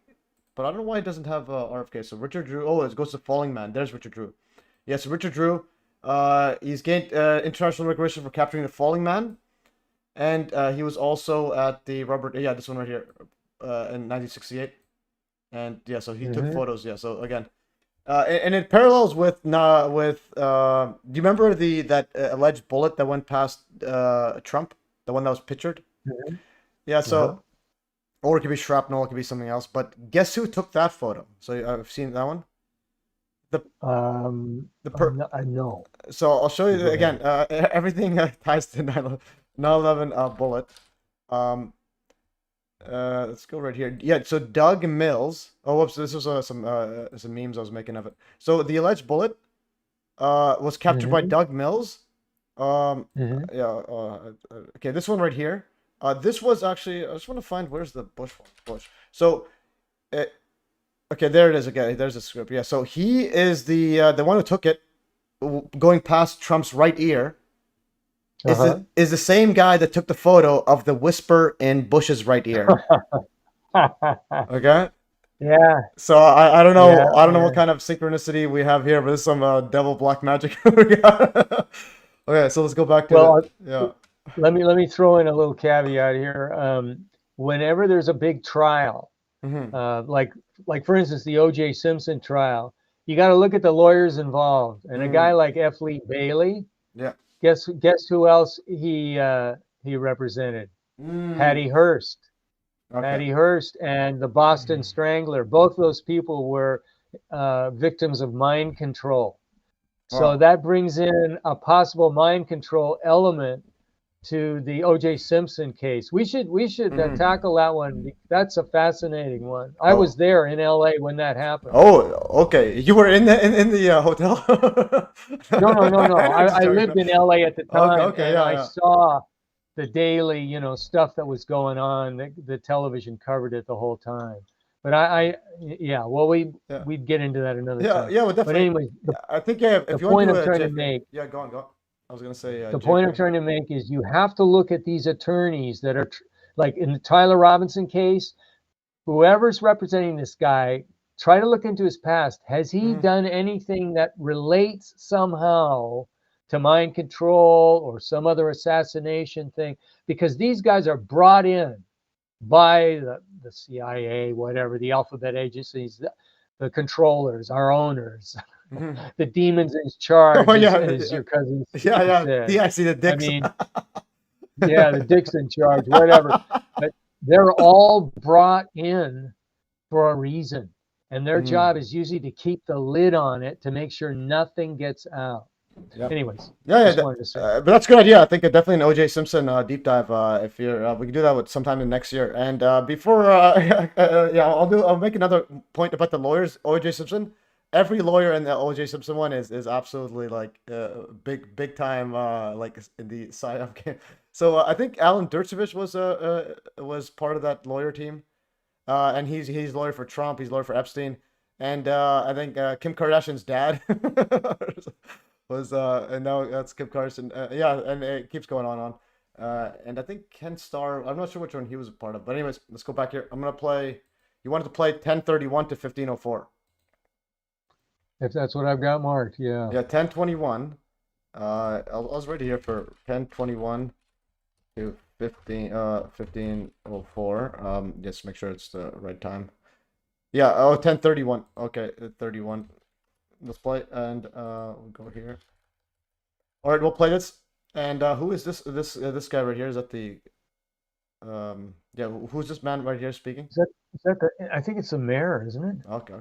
Isn't that Daily? I'm not sure. Okay, let's play right here. Yeah. Guaranteed by law suffered considerably. As the investigation progressed, a number of witnesses questioned the investigators' objectivity, especially with regard to the possible involvement of co-conspirators. Reporter Ted Chirac first recorded the complaints of the owners of the gun shop where Sirhan bought his ammunition, Ben and Donna Herrick. I gave a statement to the FBI and the Los Angeles Police Department that Sirhan and two others had been in here about 6 weeks before. That they asked for some 357 armor-piercing tank ammo. We didn't have it for sale. That's right. And they didn't even want her to testify because she wouldn't change her story. Their former clerk, Larry Arnott, who actually made the sale, was impeached when he testified that Sirhan was with two other men.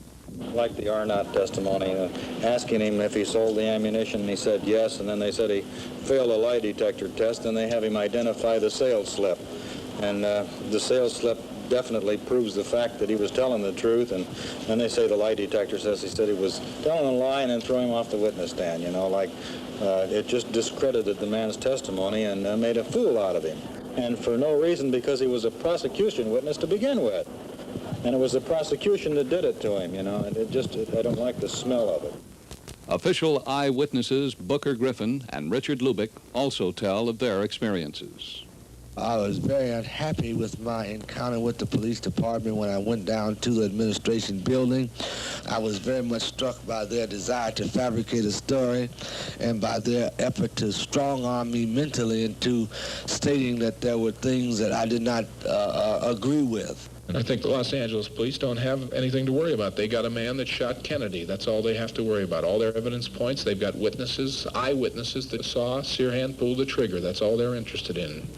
And I think that there's more to this story than will ever be known, and I think it will be hushed up. America's been shot down. Realtor George Green and journalist Booker Griffin were not together at the Ambassador Hotel, but they tell the same story. I saw Sirhan and a lady and another gentleman consistently throughout the evening.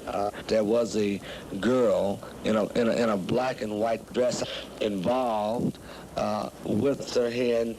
She was tall, statuesque, black hair, well built. I did notice that. I remember that she had on a polka dot dress. At the trial, to everyone's astonishment, the prosecution produced co-ed Valerie Schulte as the polka dot girl. Aside from the fact that Miss Schulte's polka dots were the wrong color, she walked with a crutch, which none of the witnesses seemed to have noticed in the pantry. Booker Griffin cannot possibly accept Valerie Schulte as the girl he saw run away from the scene of the crime. Unalterably and impossibly, it is not the same person. The Schulte girl is a high Nordic type who's highly Anglo. The girl that I saw was a swarthy type, Mediterranean type. Her hair was dark, very dark. It was not blonde in any manner, and she did not have the clean-cut, vivacious look of this Schulte girl. Investigative journalist Fernando Fora recalls the content of the tape he gave to the police. The man that I interviewed on that tape was named John Fahey. He claims to have spent the day with a girl who later became known as the girl in the polka dot dress. This girl predicted the killing of Senator Kennedy not only as to the date, but to the exact occasion on which it would occur. A team of investigators composed of Jordan Bonfanti, bureau chief for Life magazine in Los Angeles, and myself set out to verify the story of John Fahey. We were fortunate enough to be able to confirm an important portions of that story. We further went on and gave the man a polygraph test, a lie detector test, on which the man passed with flying colors. Some people who are interested in undermining confidence in the government of the United States, subversive people, will say this is some kind of a plot and so forth. And we anticipated all of this in advance. The fact is that a girl was seen with Sirhan and the police could not find her. These things are never really settled, any of these big murder cases. They're still arguing about maybe somebody else shot Abraham Lincoln. So no matter who it is or how long, it still goes on and on and on, and I suppose this is another case that's going to be like that. Wow, interesting. And so the question is, who do you think shot Abraham Lincoln? that's another. Yeah. So that polka dot dress one, it mentioned that she predicted the RFK's assassination, and like, is there footage? Like, how does she, or any documented thing that she predicted, or is that just a witness saying that, or? I believe that's a witness saying that. Yeah. Oh wow. And so, but what do you think her role was in that? Do you think she's the well, one her role, yeah. her role was, well, first of all, Sirhan was definitely an MK Ultra type program person. Oh, really? This girl was his handler, kind of, in a sense of she was steering him around, and he wanted her. You know, he was very attracted to her because she was very voluptuous, beautiful, and so he was really focused on her, and she was just steering him around. Wow. Until they would give the trigger moment to say to him, and then he'd pull out his gun and just start shooting. Okay. Now, what was going on behind? I want to make sure. Let me check my notes here and make sure that. Oh, okay. Okay. I shouldn't let the cat out of the bag yet, because Thomas T. Noguchi, the medical examiner, that's the next piece. And let's see, how long is that one? 21, oh, that's not long. Yeah, 21, 34. Yeah. Yeah. Now they went after Noguchi because Noguchi, Mm. his findings did not support the official story because he Mm. said, he was shot from behind, Uh, not from the front. So therefore, Sirhan did not kill him. Oh But so wow. they went after Noguchi and they had a trial against him. They were trying to Against pull him him? down off. Yes, So, against so, him. so But the coroner fortunately, he himself. won. So the coroner himself Yeah, says it's front. So like, and we yeah. and everybody, yeah, and we all still You can't, live like nothing happened. Like. yeah, I know. I mean, anything is possible. If Sirhan is still Yeah. in jail, even though he didn't do it, Yeah. believe me, they can railroad Tyler Robinson in too. They can do whatever they want. Yeah, and also You know? the interesting thing I want to bring up, the name is pretty interesting. His first name is Sirhan, last name is Sirhan. Like what? That's just an and it has to be out of all the people, a person with two names that are same. And also, the other person that apparently died in the JFK one, JD Tippett. So guess what JD stands for? I don't know, John. No, nothing. Just JD. So it says here, Wow. it is sometimes reported that JD stood for Jeffrey Davis, but the letters did not stand for anything.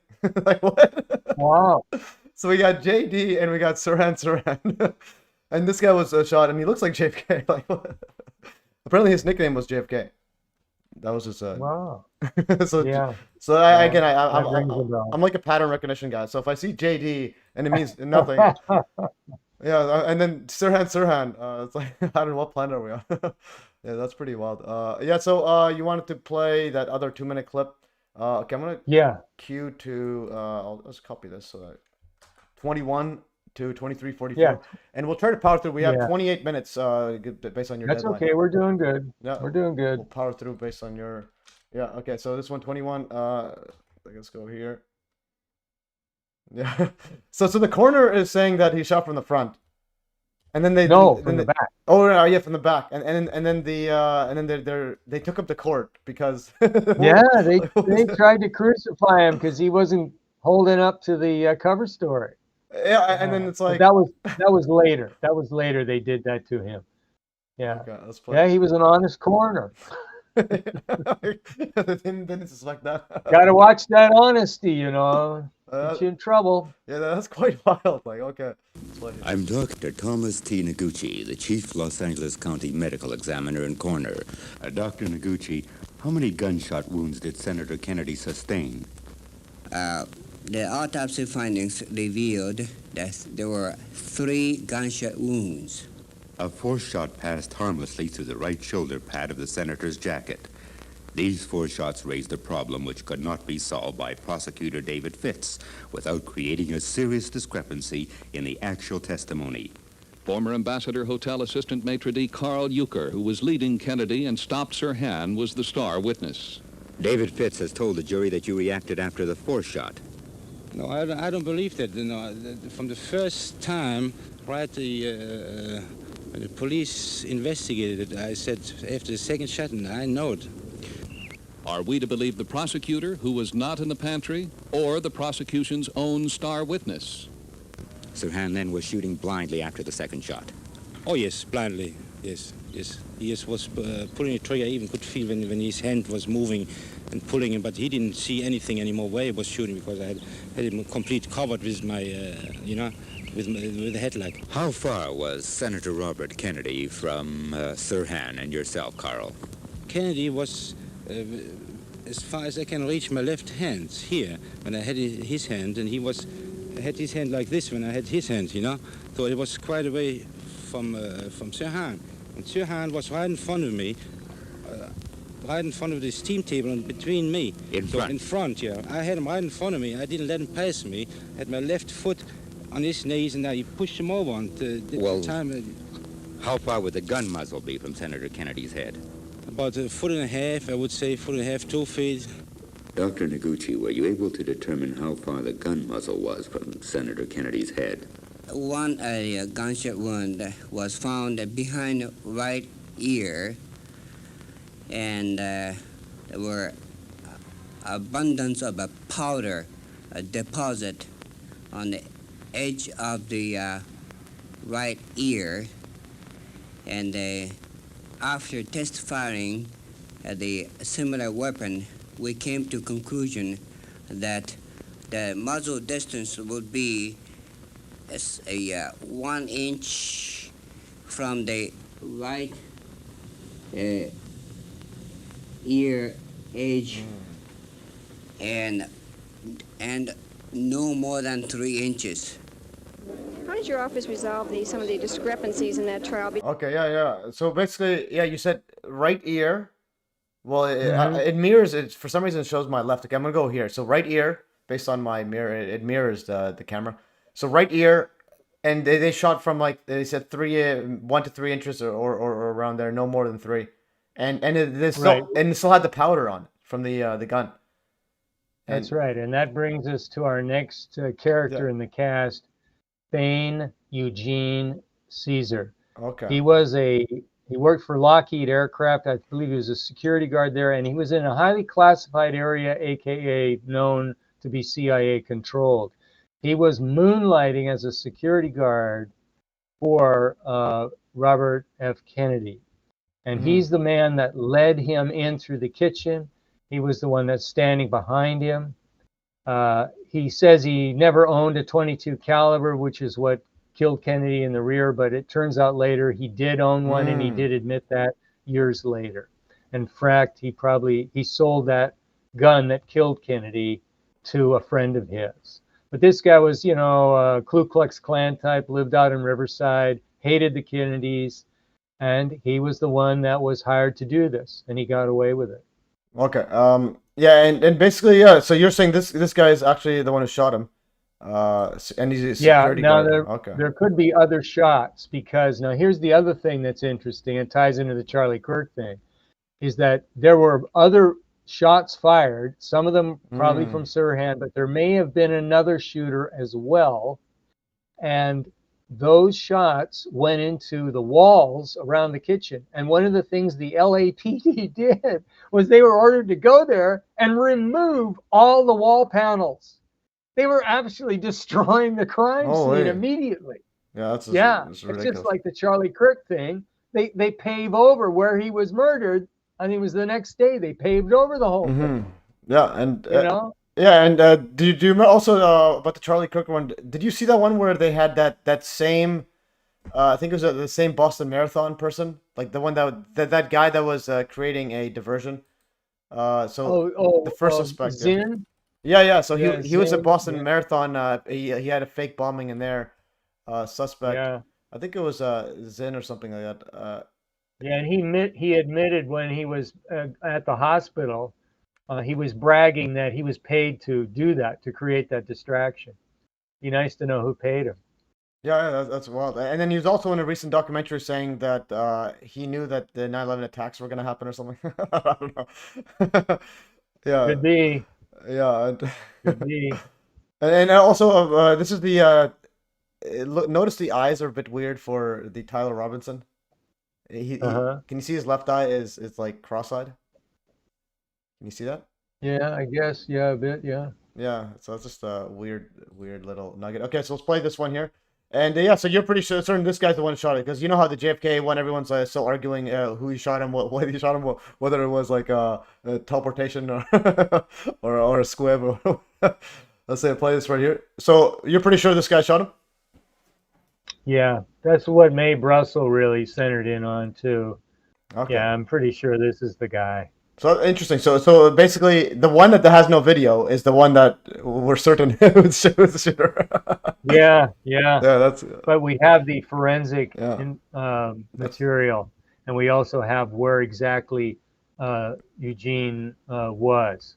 Okay. Yeah, I'll play this. Yeah, so that's quite interesting. And I think that might be right. That's probably why they don't have the footage, because if it's the one right next to his ear, but where is the other guy supposed to be? Sirhan. How far away was he supposed to be?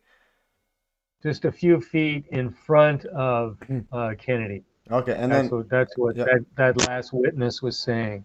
Okay, and then the other part about the RFK. We'll go to the wiki quickly. Because the RFK. This one right here, and then notice who they blame Zirhan, and then they said that he was He was a Palestinian Christian who held strong anti-Zionist and pro-Palestinian beliefs. It's like all in a nice little package. Yeah, there you go. We got your favorite Zionist journalist writing that up. Yeah, but it's like this is how so nicely. So predictable. Such a nice. Predictable. Yeah. Okay, let's play this. Yeah. So it's a nice little package. Further his alternate theory of the assassination, Chirac needed to establish at least one other gun in the pantry besides Sirhan's. On a hunch, he asked Carl Euchre. Did you see any security guards in that kitchen pantry? There was a security man somewhere behind me. I don't know how far away from me. On what side? Somewhere around, right on the left side, you know, right behind Kennedy, somewhere around there. I see. Well, that would be Thane Eugene Caesar, according to an official police diagram. A few uniformed armed guards were hired by the Ambassador Hotel. One of these guards, Thane Eugene Caesar, a plumber by trade, moonlighting out of the Ace Guard Service, tells about the strange premonition of his colleague, Jack Merritt. At 8:30, 8:45, I remember it as long as I live, I was standing at the main door of the ballroom. Jack looks at me and he says, you know, he says, I got a funny feeling there's going to be big trouble here tonight. And I looked at him and I says, why? He says, I just got that feeling. And I just laughed it off as a joke. But maybe he knew something I didn't. By his own account, recorded in 1969 by Ted Chirac, Caesar is now entering the pantry at Kennedy's side. For some reason, I don't know why, I had a hold of his arm, under his elbow here. Which arm? Would be his right arm. And with my left hand, and I was pushing people with my right because there was a lot that was, I would say, way over 100 people in the kitchen area. Who knows how many. And just as we reached the edge of the steam tables, the little Spanish busboy was standing there, and Bobby turned his head at an angle. Juan Romero. Right, to reach over, and he started to shake hands with him. And when he did, that's when the shots were fired. And the thing I saw first wasn't so much the noise, but with the flash. I got powder in my eyes from the flash. And I was a little behind Bobby, so I would say I was about 3 feet from the flash, because I looked up and seen the red gun flash. And like I said, I got a little bit of powder in my eyes. Then Chirac heard what he had hoped to hear.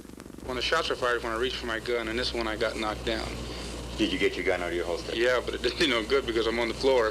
Oh, yeah. But anyways, I got back up, and I had my gun out, but they already had him restrained. Did you see other guys pull their guns after you pulled your gun that time? After we went out through the swinging doors, yeah, there was 3 of us had our guns out. What about in the kitchen? No, I didn't see anybody else pull their guns in the kitchen area. Except yourself? Except for myself. And you pulled it the instant you saw them? When I seen the flashes and the gun go off, I pulled it, but I got knocked down. How far did you have it out? Oh, I had it out of my holster. I had it in my hand. In conflicting accounts to the police, the FBI, and the district attorney, Caesar said that he pulled his gun after getting up from the floor. Los Angeles Times reporter Dave Smith remarked that no effort was made to determine whether those variances arose from Caesar's effort to conceal something. Then Chirac asked the 2 questions the official investigators did not ask till more than 3 years after the assassination. What caliber gun did you have on you? 38. 38. Is there any chance that that gun could have gone off? My gun? Yeah. The only way it would have come off is I'd have pulled the trigger because the hammer wasn't cocked. It would have taken more pressure. I would have had to want to fire the gun. I mean, I'd have had to. It wouldn't have been something where I'd have slipped on the trigger. It wouldn't have been that easy. You'd have had to put pressure against the trigger and pull it. I see. Where if it's cocked, it takes very little to set it off. Chirac could not believe that not a single eyewitness had noticed Caesar pulling his gun in full view. After combing thousands of pages of testimony and miles upon miles of tapes, Chirac finally came across this startling air check, recorded off the CBS television station in Los Angeles the night of the tragedy. Jerry Dunphy once again back at KNXT election headquarters. Don Schulman, one of our KNXT employees, witnessed the shooting that we've been telling you about. Kennedy was walking toward the kitchen. That was his route out of the ballroom. A man stepped out of a crowd and shot Kennedy. Kennedy's bodyguards fired back. The suspect now in custody at the Ambassador Hotel. Don Schulman of KNXT tells us that Kennedy was shot 3 times What is remarkable, besides the fact that this report came within minutes, Sirhan was still at the ambassador, is Schulman's immediately verifiable accuracy regarding 2 out of the 3 items he reported. 1, a guard did pull his gun, and 2, Kennedy was shot 3 times. In fact, Schulman was the only witness 100% positive and correct on both counts. Even Kennedy's press secretary, Frank Mankiewicz, said that Kennedy had been shot twice, and the press quoted Mankiewicz until the autopsy proved him wrong. On the 3rd item, a guard or guards firing back, Chirac had to find Don Schulman and interview him. I was in the pantry-way following the senator. He stopped and shook hands with several people and started to progress again. We were packed in there like sardines. There were lights and cameras and people and a lot of excitement. The senator just finished shaking hands with someone, and another man, I think it was the maitre d', walked up and took his hand. As we were slowly pushed forward, another man stepped out and he shot. Just then the guard who was standing behind Kennedy took out his gun and he fired also. The next thing I knew is that Kennedy was shot 3 times. Now, how far was Sirhan from Senator Kennedy at the time? I would say approximately from 3 to 6 feet. Where was this guard who was firing his gun? He was standing directly to the side and back of Kennedy. On what side? He was standing on the right-hand side. Now, Don, did you tell this story to any police authorities? I told the story to several different people, including several police authorities. Right after it happened, I insisted the senator was shot 3 times. I was told by the police. Which police? Well, I was told by the FBI that I was told by the FBI, my own news people, that I was mistaken, that I was wrong. The senator was only shot twice. Now, when you say your own news people, who do you mean? Well, I was on the air with Jerry Dunphy. Also, I did a tape recording with Jeff Brent. And several people I told. In fact, I also told them that the guard pulled out the gun, and everyone told me that in the confusion, I didn't see what I saw. Well, I didn't see everything that happened that night because of the blinding lights and the people screaming, but the things that I did see, I'm sure about. And that is Kennedy being shot 3 times. The guard definitely pulled out his gun and fired. Now, when you say Jeff Brent, he is with the Continental News Service. When did he interview you? Well, right. Yeah, so that's the 45. Yeah, so he's saying Kennedy was shot 3 times. The guard was to his right behind him. And that matches the coroner saying got in the right ear, right over in the back. Right. And so autopsy, did it show only 1 hit or 3? Because this guy's saying 3. It showed 3, but I think there was a 4th. I misstated that previously, but there was 3, and then there was a 4th, I think, that went through a part of his clothing somewhere. Okay. But basically 3 shots, but the big one was the one, Yeah. you know. And boom. And this one here, the Wikipedia never mentions Caesar. No, of course not. They're not going to mention it. Yeah, so the Caesar admits to putting us out, and there's only like a few witnesses that say that he actually had his gun out, but that guy was one of them. Yeah, and when he also when he also says that he didn't have a 22, he had a 38 years later. Well, he says he had a 22. But again, that witness one saying it to his right ear and matches the coroner, and then So I have basically a theory, MES duality, where everything kind of lines up. Like some of it is intentional, some of it is just like cosmic, like subconscious. So what is his last name? Caesar. Caesar. Yeah. And what happened to Caesar? Yeah. Well, except Thane got away with it. I think he lived out his life. I don't know when he died. We could find out, I'm sure. No, I know, but I'm talking about Caesar. Like the RFK, it was Caesar. It literally. Oh yeah, he was assassinated. Yeah, he was assassinated. Yeah, of course. So the guy, the security guard, who was named after a guy that was assassinated, is a part of the guy that assassinated.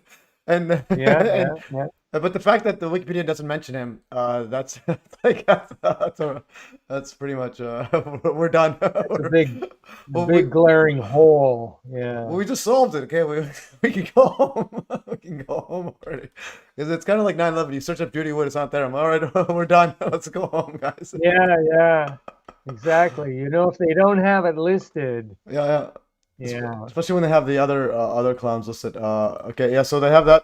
It's pretty epic. Do you want? We have 10 minutes. Do you want to Well, we run through? can run over a little bit, but Oh yeah, mainly let what me I know about wanted that. to Yeah, go ahead. what I wanted to say about that is, and I was looking for something I found, and I don't know, maybe they've scrubbed it off the internet, but some Russian soldiers apparently posted something, and I think I posted on my Minds. They're saying that Charlie Kirk was shot with a pneumatic device, a device that could be disguised as damn near anything. Be disguised as a telephone or whatever, wow, you really? know, a phone, a smartphone or whatever.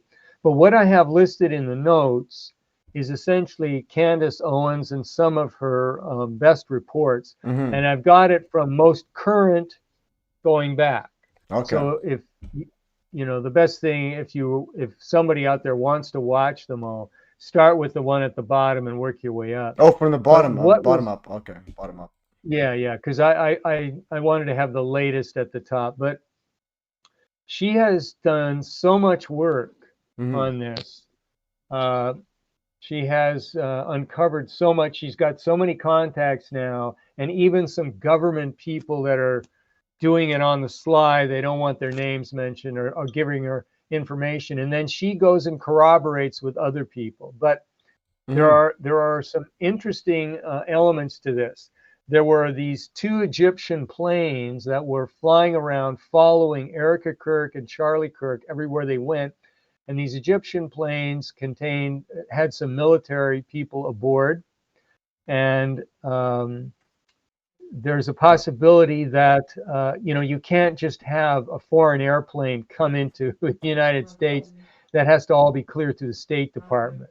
So there is an element there that who were these military personnel aboard these planes? They also rented cars, and she got the license numbers of the cars. Also, in the crowd that day when Charlie Kirk was assassinated, there were 12 Israeli phones that were bought in Israel. There were 12 of them out there. You know, what were those people doing there? What was their connection? So the whole thing is, if you discredit Charlie with a whole PSYOP thing, you know, who benefits? And I think it's, as I said earlier, I think it's Israel would benefit. But there's also the other element that Candace has been talking about. She was going hard on Brigitte Macron. Yeah, right? Yeah, and apparently she made a recent post saying that she's getting threatened her life or something because and she said that Emmanuel Macron, her good source says, has made a alleged hit on her, like or told like a hitman to go and like because of the Bridget man wife. But there may be a French connection to the Charlie Kirk thing, is what she's saying, because where the jet lands when it first comes in, it's coming in and landing, and I believe there's a French company there, and there's all sorts of alphabet agencies that are also housed in this same hangar. So yeah, she's uncovering a lot, but it keeps getting more and more complicated. As far as the actual killer, which is what she wants to eventually get down to, how did this happen? She, you know, it gets more elaborate every Yeah, week. no, it is. Well, have you seen the predictive programming angle on this from the Snake Eyes movie? Like, do you know that? Oh yeah, I saw Snake Eyes years ago. Yeah. So no, but have you seen the connection to Charlie Kirk? Snake. Oh yeah, I know they've been talking about that. Yeah, all the distractions and everything. Yeah. No, but the some of the stuff is quite ridiculous. So like in the Snake Eyes movie, this is a post in 1998. The politician that was shot was named Charles Kirkland. Okay, and guess when the shooting happened? September 10th. Yeah. And it was at like an event. No, it was at like a boxing match or something. And where the guy that was fighting was named Tyler the Executioner. Oh. So I don't know. All sorts of tie-ins, huh? Yeah. And the sniper apparently he was a Palestinian terrorist assassinated Kirkland over Pentagon's large-scale defense corporation with weapon systems transferred to Israel. Like that was the movie. Yeah. So this is where I'm like, the predictive programming. I think it's like half of it is subconscious. It's kind of like, and half of it is intentional. Where, yeah. So it's quite wild. What is your? Because you said that the actual shot had some sort of noise altering. Is it like do you agree with that one, or do you just brought that up as a? Which are you talking about, the pneumatic device I mentioned? Yeah, you said or the are you talking pneumatic about device. Yeah, the pneumatic device. Do you think that was used, or what's your thoughts on the actual Well, technical? that's what these Russian soldiers, if they were Russian soldiers, actually posted somewhere, saying that they did not believe he was shot with a rifle, certainly not the 30-06. He was shot with some sort of other assassination device that could be brought in close, people wouldn't recognize it, and aimed and fired, and it wouldn't probably make much noise at all. Mhm. So when they fired the gun from wherever the other position was, that was also part of the distraction. Again, bringing us back to the grassy knoll. Was that just a distraction? Mhm. You know. Yeah, So I haven't heard about that. Yeah, it was first time I heard about it from you. Do they have that tech? Yeah, they probably just put a different noise. Yeah, and the other I was gonna ask if has Candace, because I haven't looked too much at her stuff, but has she discussed the actual technical, like where the bullet come from, who's shooting it? Is Yeah, she's gotten into that off and on and looked at a lot of experts that have been talking about this. She feels that he was shot from the front, not from the side or the back or up above. Gosh, I was just going to say something. Oh, the other thing that's really interesting, and I'm just making a speculation here, but I'm sort of getting an undercurrent from some of the stuff that Candace is talking about. It's possible that Charlie Kirk found out that there was a lot of the funds that were going in to his organization were being funneled out somewhere else, and it may have been a form of money laundering. Wow. I'm just making a speculation on that. Candace has not actually said that, but I'm starting to think that there's a connection here. A lot of people were making huge salaries, and there were a lot of imaginary employees. They weren't real, and they were collecting salaries. So I think Charlie found out about this. That was, I think, another reason they had to get rid of him. I think also, of course, because he was going to turn young Christians and conservatives away from Israel. He was tired of that, tired of what's going on in Gaza. Yeah. So, And yeah, it mentions here, even in Wikipedia, it says they have a mention on the Israel one. And so he, just before he died, he had text messages, I think. So Candace Owens, apparently, she revealed it first, that he had text messages saying, on October 6th, right-wing commentator Candace Owens revealed private WhatsApp group messages where Kirk claimed to have no choice but to leave the pro-Israel cause due to having lost $2 million from a Jewish donor over his refusal to condemn Tucker Carlson.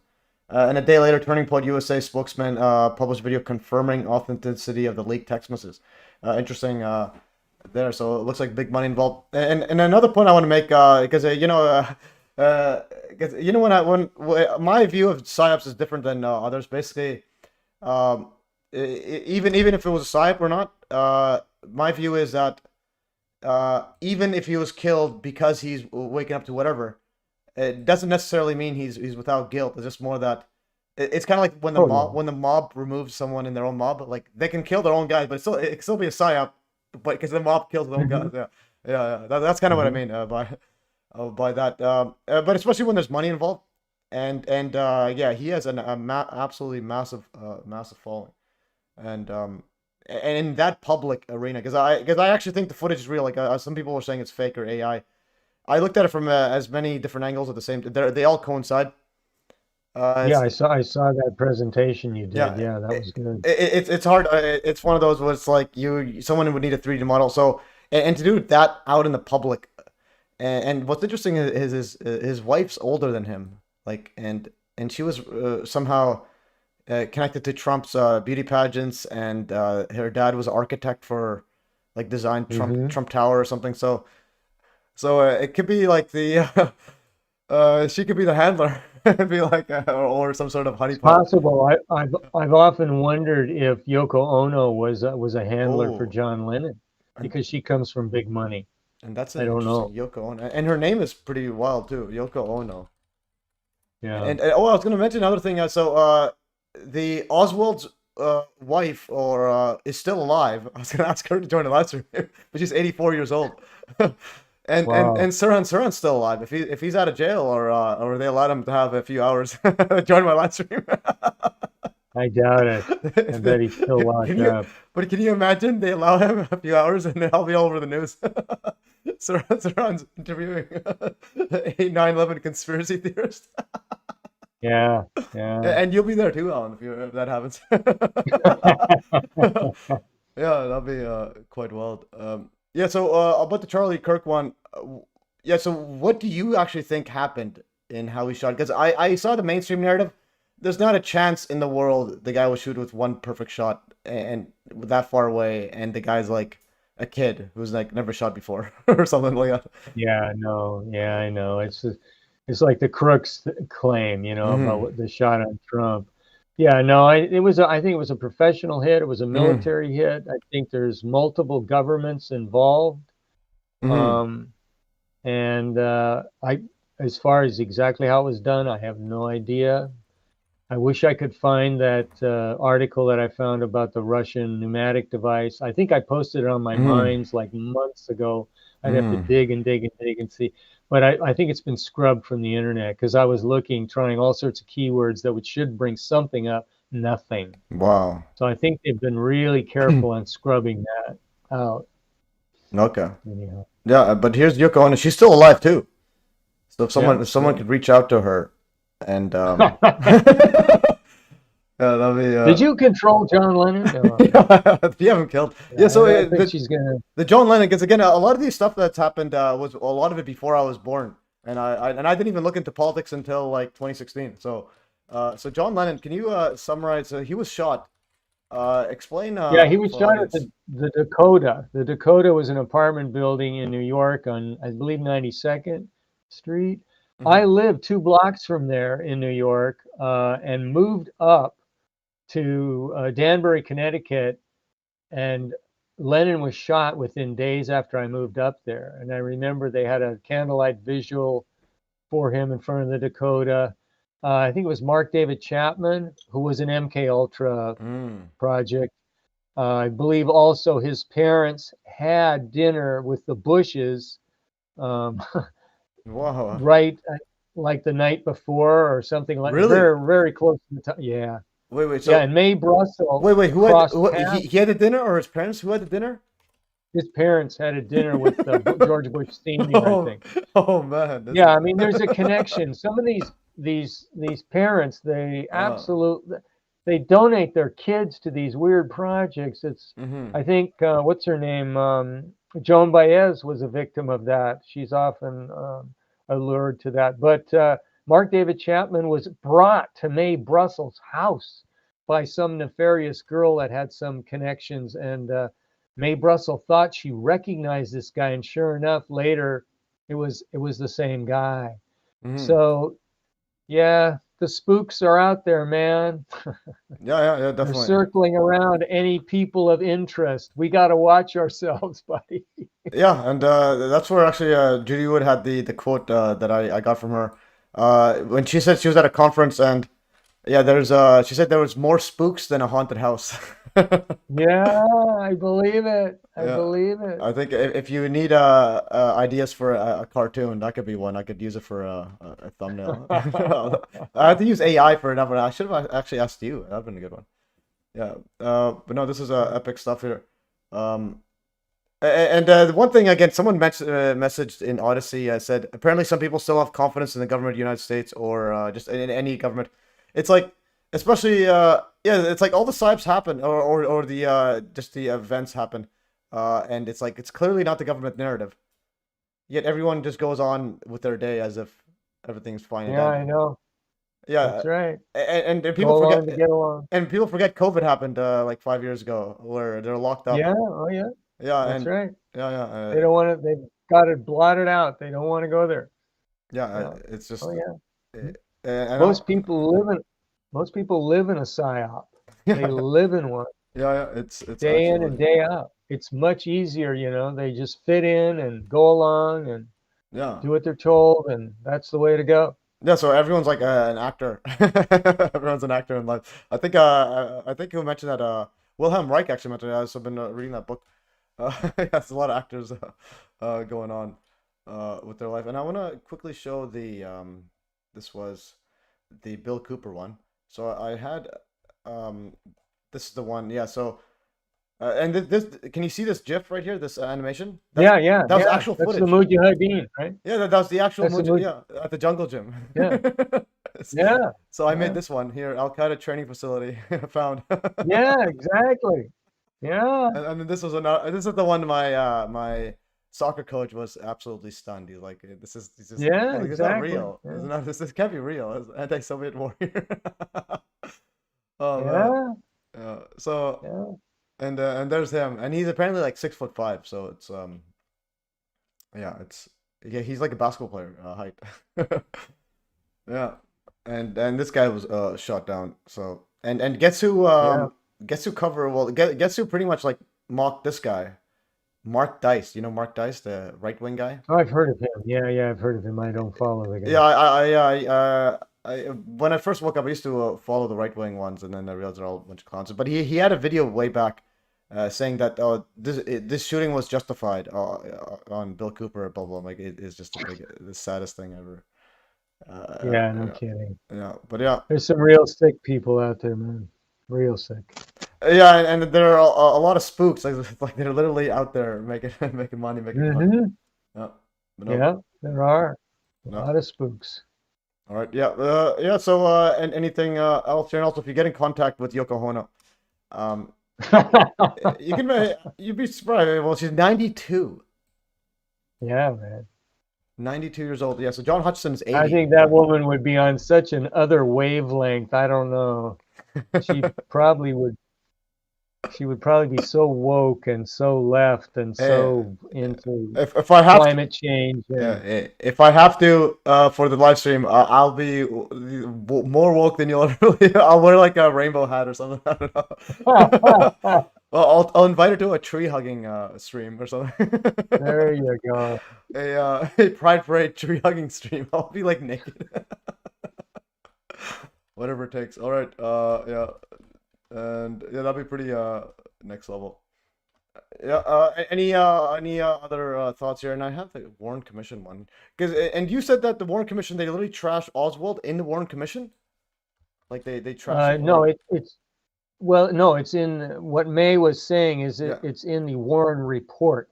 Remember, the Warren Report is just one book that's supposed to be based on all of the hearings, but May read all the hearings. She read the Warren Report. She realized that they'd fabricated so much in the Warren Report that it was just essentially one lie after the other.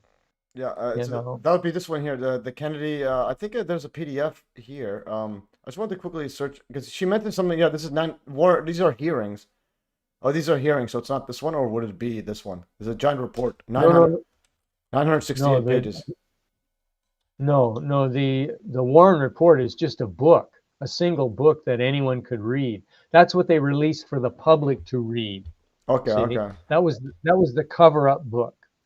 Yeah, yeah. So these are exhibits. Okay, so I'm trying to find because I'm googling Warren Report PDF.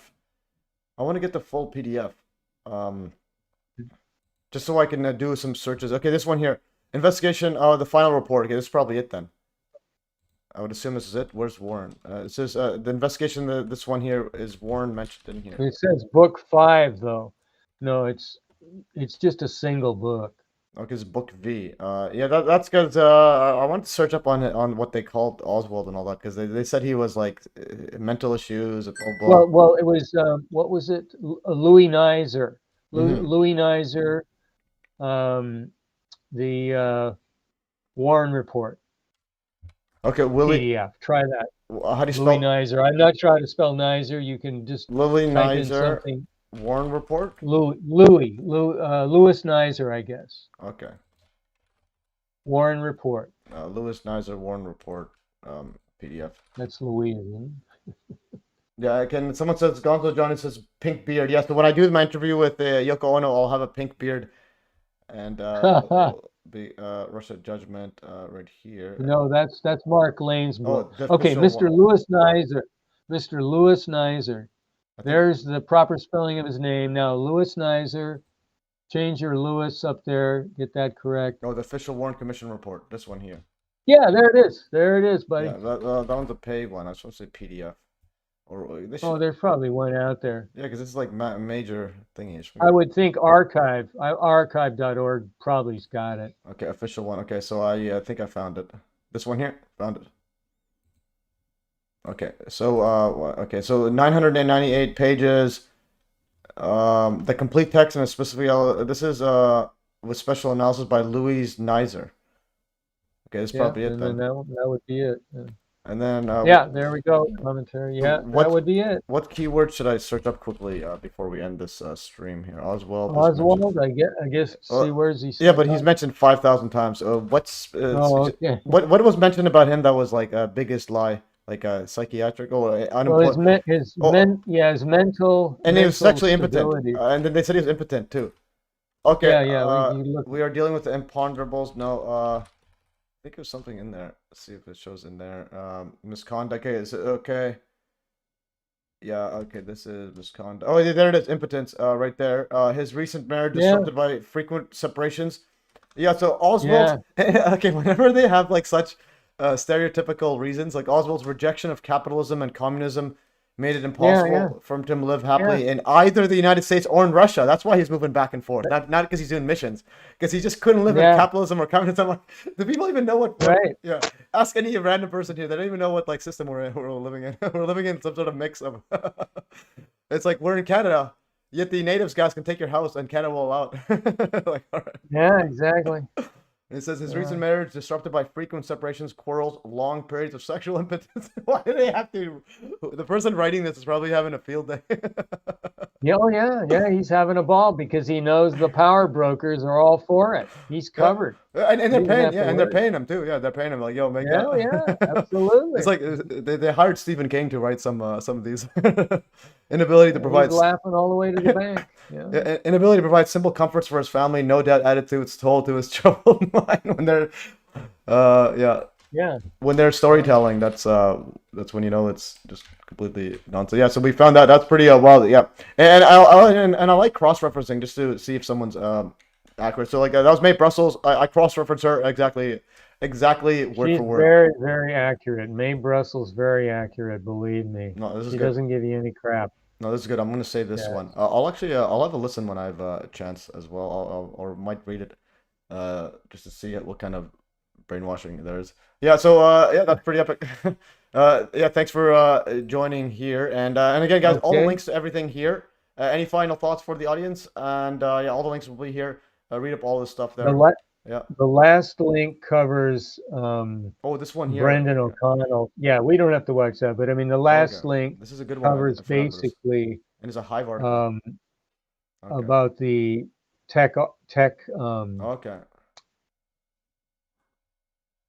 About the sure if that's it's about a lot of the technology that's being stolen from the United States taken over to Israel. Okay. And how Brendan O'Connell feels that Charlie Kirk found out about that. I don't think so. I think it's a bit of a reach, but it's still an interesting video to watch because that's his bailiwick. He is always on high tech in Israel. What is Israel capable of doing? Where is it getting this technology from? What is it going to do with it? So that's one good thing about watching him. Yeah. So make sure to check this out. And also this guy here, he actually messaged me on Discord, and it looks like he's retweeting some of your stuff here. Oh, cool. Yes, he's retweeting some of your posts right here, some of your drawings. So he actually messaged me. Yeah, so it's Elstigate. Because we actually made contact. I think he liked my Pizzagate videos. years Oh, ago. yeah. So that was the AA Gabriel. I think let's see if I can find on my Discord. He messaged me somewhere, Pizzagate maybe, and he asked me if I was gonna go back into it. So it might be this guy. Yeah, this guy AA Gabriel. And yeah, so I told him about that, and then he actually followed me. Yeah, so this guy, yeah, so we actually did, and he actually said he downloaded. Yeah, so he downloaded all of my Pizzagate videos, I think, or notes, excellent. and he said, yeah, there it is, peaked AA Gabriel, and then he said, yeah, I think yeah, so we're basically on the same page about getting on Hive and stuff. And the other thing I was gonna mention is, have you got into contact with what's her name, Liberty thing? What the Liberty? Odessa? Yeah, because you Odessa said Orlowitz? you said to mention about getting her on Hive and so on, because that'd be or a stream. Yeah, she should get all her stuff on Hive, and also what was it, 3Speak? Yeah, 3Speak the video The- just because things disappear on this, but I think she kind of wants like you have to log in to and she probably gets money off this and so on. So I don't know how her business is, but again, for longevity thingies, things don't last on the internet. It's like once she stops paying for Liberty.com or a company or country or whatever puts a hit on her, or just tell her hey, shut down the website or stop, then there's Right. nothing you can do about it. And yeah, that's it. And also another thing I want to shout out is on BitChute, Steve Eyes told me, yeah, he actually the CEO of BitChute contacted him. And Oh, really? yeah, and gave him a referral code for they have a new membership thingy, so you can buy memberships, and then so you basically it's like Patreon, and he put it on the pinned comment, and they wow. they start sharing, Ladies and gentlemen, they started revenue sharing, so you actually earn from advertising, and there him help support. Wow. Yeah, so he said he has it. I don't have an affiliate yet, but he got it directly from him, and he's killing it on BitChute. So there's the affiliate. He could become an affiliate. You get a discount using Steve Ives as a setup there. Yeah. So it's pretty wild. The Steve Ives. Someone actually thought I was him at the protest that I was with you. okay, the person. No, at one of the rallies when I filmed that. I think I filmed something with you. And then or somewhere else. No, it was a different one. It was that that Dr. Nagas when we had that missing person. Nagasi, yeah. Yeah, Dr. Nagasi. Yeah. So yeah, apparently you guys had a falling out.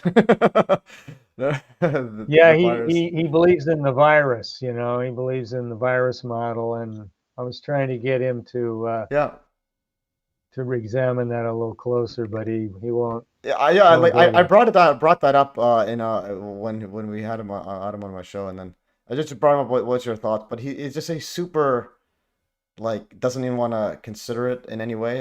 So that was a weird one, and then combines it with flat Earth, which is that's a bit too far. But also, Kaufman is dealing with flat Earth people. It's like that's a weird thing. Yeah, I wish he wouldn't do that. But the book for Nagasi to read is Can You Catch a Cold by Daniel Roydas. Okay, so that's a great book. You don't have to read the whole thing. You get halfway through it. There is so much documentation to just show you they've never been able to prove transmission. They've never been able to prove that disease-causing viruses exist. I mean, he just goes through it in such detail. It's amazing. Yeah, and Can You Catch Cold? Someone actually, I think it was a live stream or someone mentioned it, but someone actually says right here, yeah, Daniel wrote, someone put it Shane Muir put a link to my comment on Facebook and says, here's a link to the, this was when I had Dr. Charles Hoff and Stephen Malthus. Can You Catch a Cold by Daniel Roydas? I think one of the guys brought it up. I think yeah, because Dr. Malthouse, I believe, has read that book. Yeah, this one right here. Yeah. And Sam Bailey. Okay, interesting. I have a book up for Sam. Yeah, that's a really good book. You would like that because it goes into detail on these studies. I have Virus Mania, the big one. Oh, okay. This was no, it's not Sam Bailey. Oh, no, yeah, no, it is Sam Bailey. Yeah, this is Sam Bailey. He's one of the co-authors. Okay. It's pretty good. Yeah, I'll try to finish all that up. But again, the other thing is the simple test. You can test it yourself. Go to someone that's tested positive and just hang out with them and then see what happens to you. Probably not. Yeah. It has a lot to do with your frame of mind too, because people are given placebos and told that they've been given something that's going to cause them to get sick, and they get sick. And then the next day you say, we fooled you. You know, you weren't given anything. You were just given a saline solution.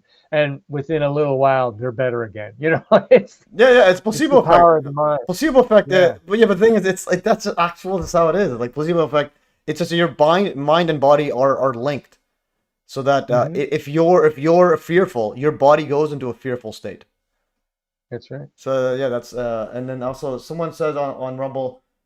He said that Daniel Reuters would be interested to join my stream for real. I should ask him, and I told him to go ask Daniel Reuters to join the stream. That'd be pretty cool. Gosh, yeah, there you go. And that'd be good to get him on. Great idea. Yeah. All right. Yeah. No, this is great stuff. And again, anything else here? Yeah, this is interesting. Everything ties into this. A. Gabriel. So I know this guy. He retweets your stuff, and so on. Yeah, I just recently connected with him. He seems wide awake and a good guy. No, it's good. It's good. He's on 9/11. As long as they don't promote Richard Gage and so on. Like, well, this guy in the comments, this guy right here. Okay, this guy. I think it's a deep agent. This guy here. This is the one that I think you unfollowed. Oh, valued customer. Yeah, I don't know about that guy. Yeah. I actually. I put him on I put a see roles and titles. So Valley customer pushes a 9/11 disinformation, and it's like he knows for years. I showed him. He kept saying there's a super molten heat. I showed him there's nothing there. There's no heat. People walking on this molten. Yeah. Anyways, all right. That is okay, man. Yeah, that was good. I'll just end on this. I'll end the stream and then we could chat if you want. I'm gonna just end the stream. Yeah. Anyways, thanks for joining, guys. Anything else you want to say to them? Thanks for joining. Nope. Thanks for coming. Yeah, and I'll let you know once sometime in the next year O.J. Simpson deep dive, I think. That would be interesting. And one thing, great weekend. So what I do, like I like these streams. My main ulterior motive for all these streams, like these non 9/11 ones, is to get traffic, and then once people like it, then I go talk to 9/11 because that's the big one where it's like I want people, I want the JFK guys to talk about 9/11, and it's a good way to root out who's real and who's not. Okay. Because Jim Fetzer is like he's a JFK. He writes so many books and so on, but he's the biggest. Yeah. And 9/11 like scares the living daylights of him, and I actually caught him and Richard Gage in one of the biggest fake like debates. Anyways, we could do that for another day. But they faked debate using my video. It was unbelievable. It was surreal. I caught them red-handed doing a fake debate. Yeah. Both of them used my video for both of their like opposite arguments. They're debating each other about quote planes, about planes being real, fake, whatever, or hologram. Mm-hmm. They used my video that I was debunking Fetzer. Yeah. So Fetzer used the first part of the video. Gage used the second part. Okay. And they're both arguing each other. Except I sent them the video, both, in an email. Yeah. Anyways, guys. Ending the stream. Okay, guys. Ending the stream in 3, 2, 1. Ending stream, guys. Have a good one. Okay, so stream is done, guys.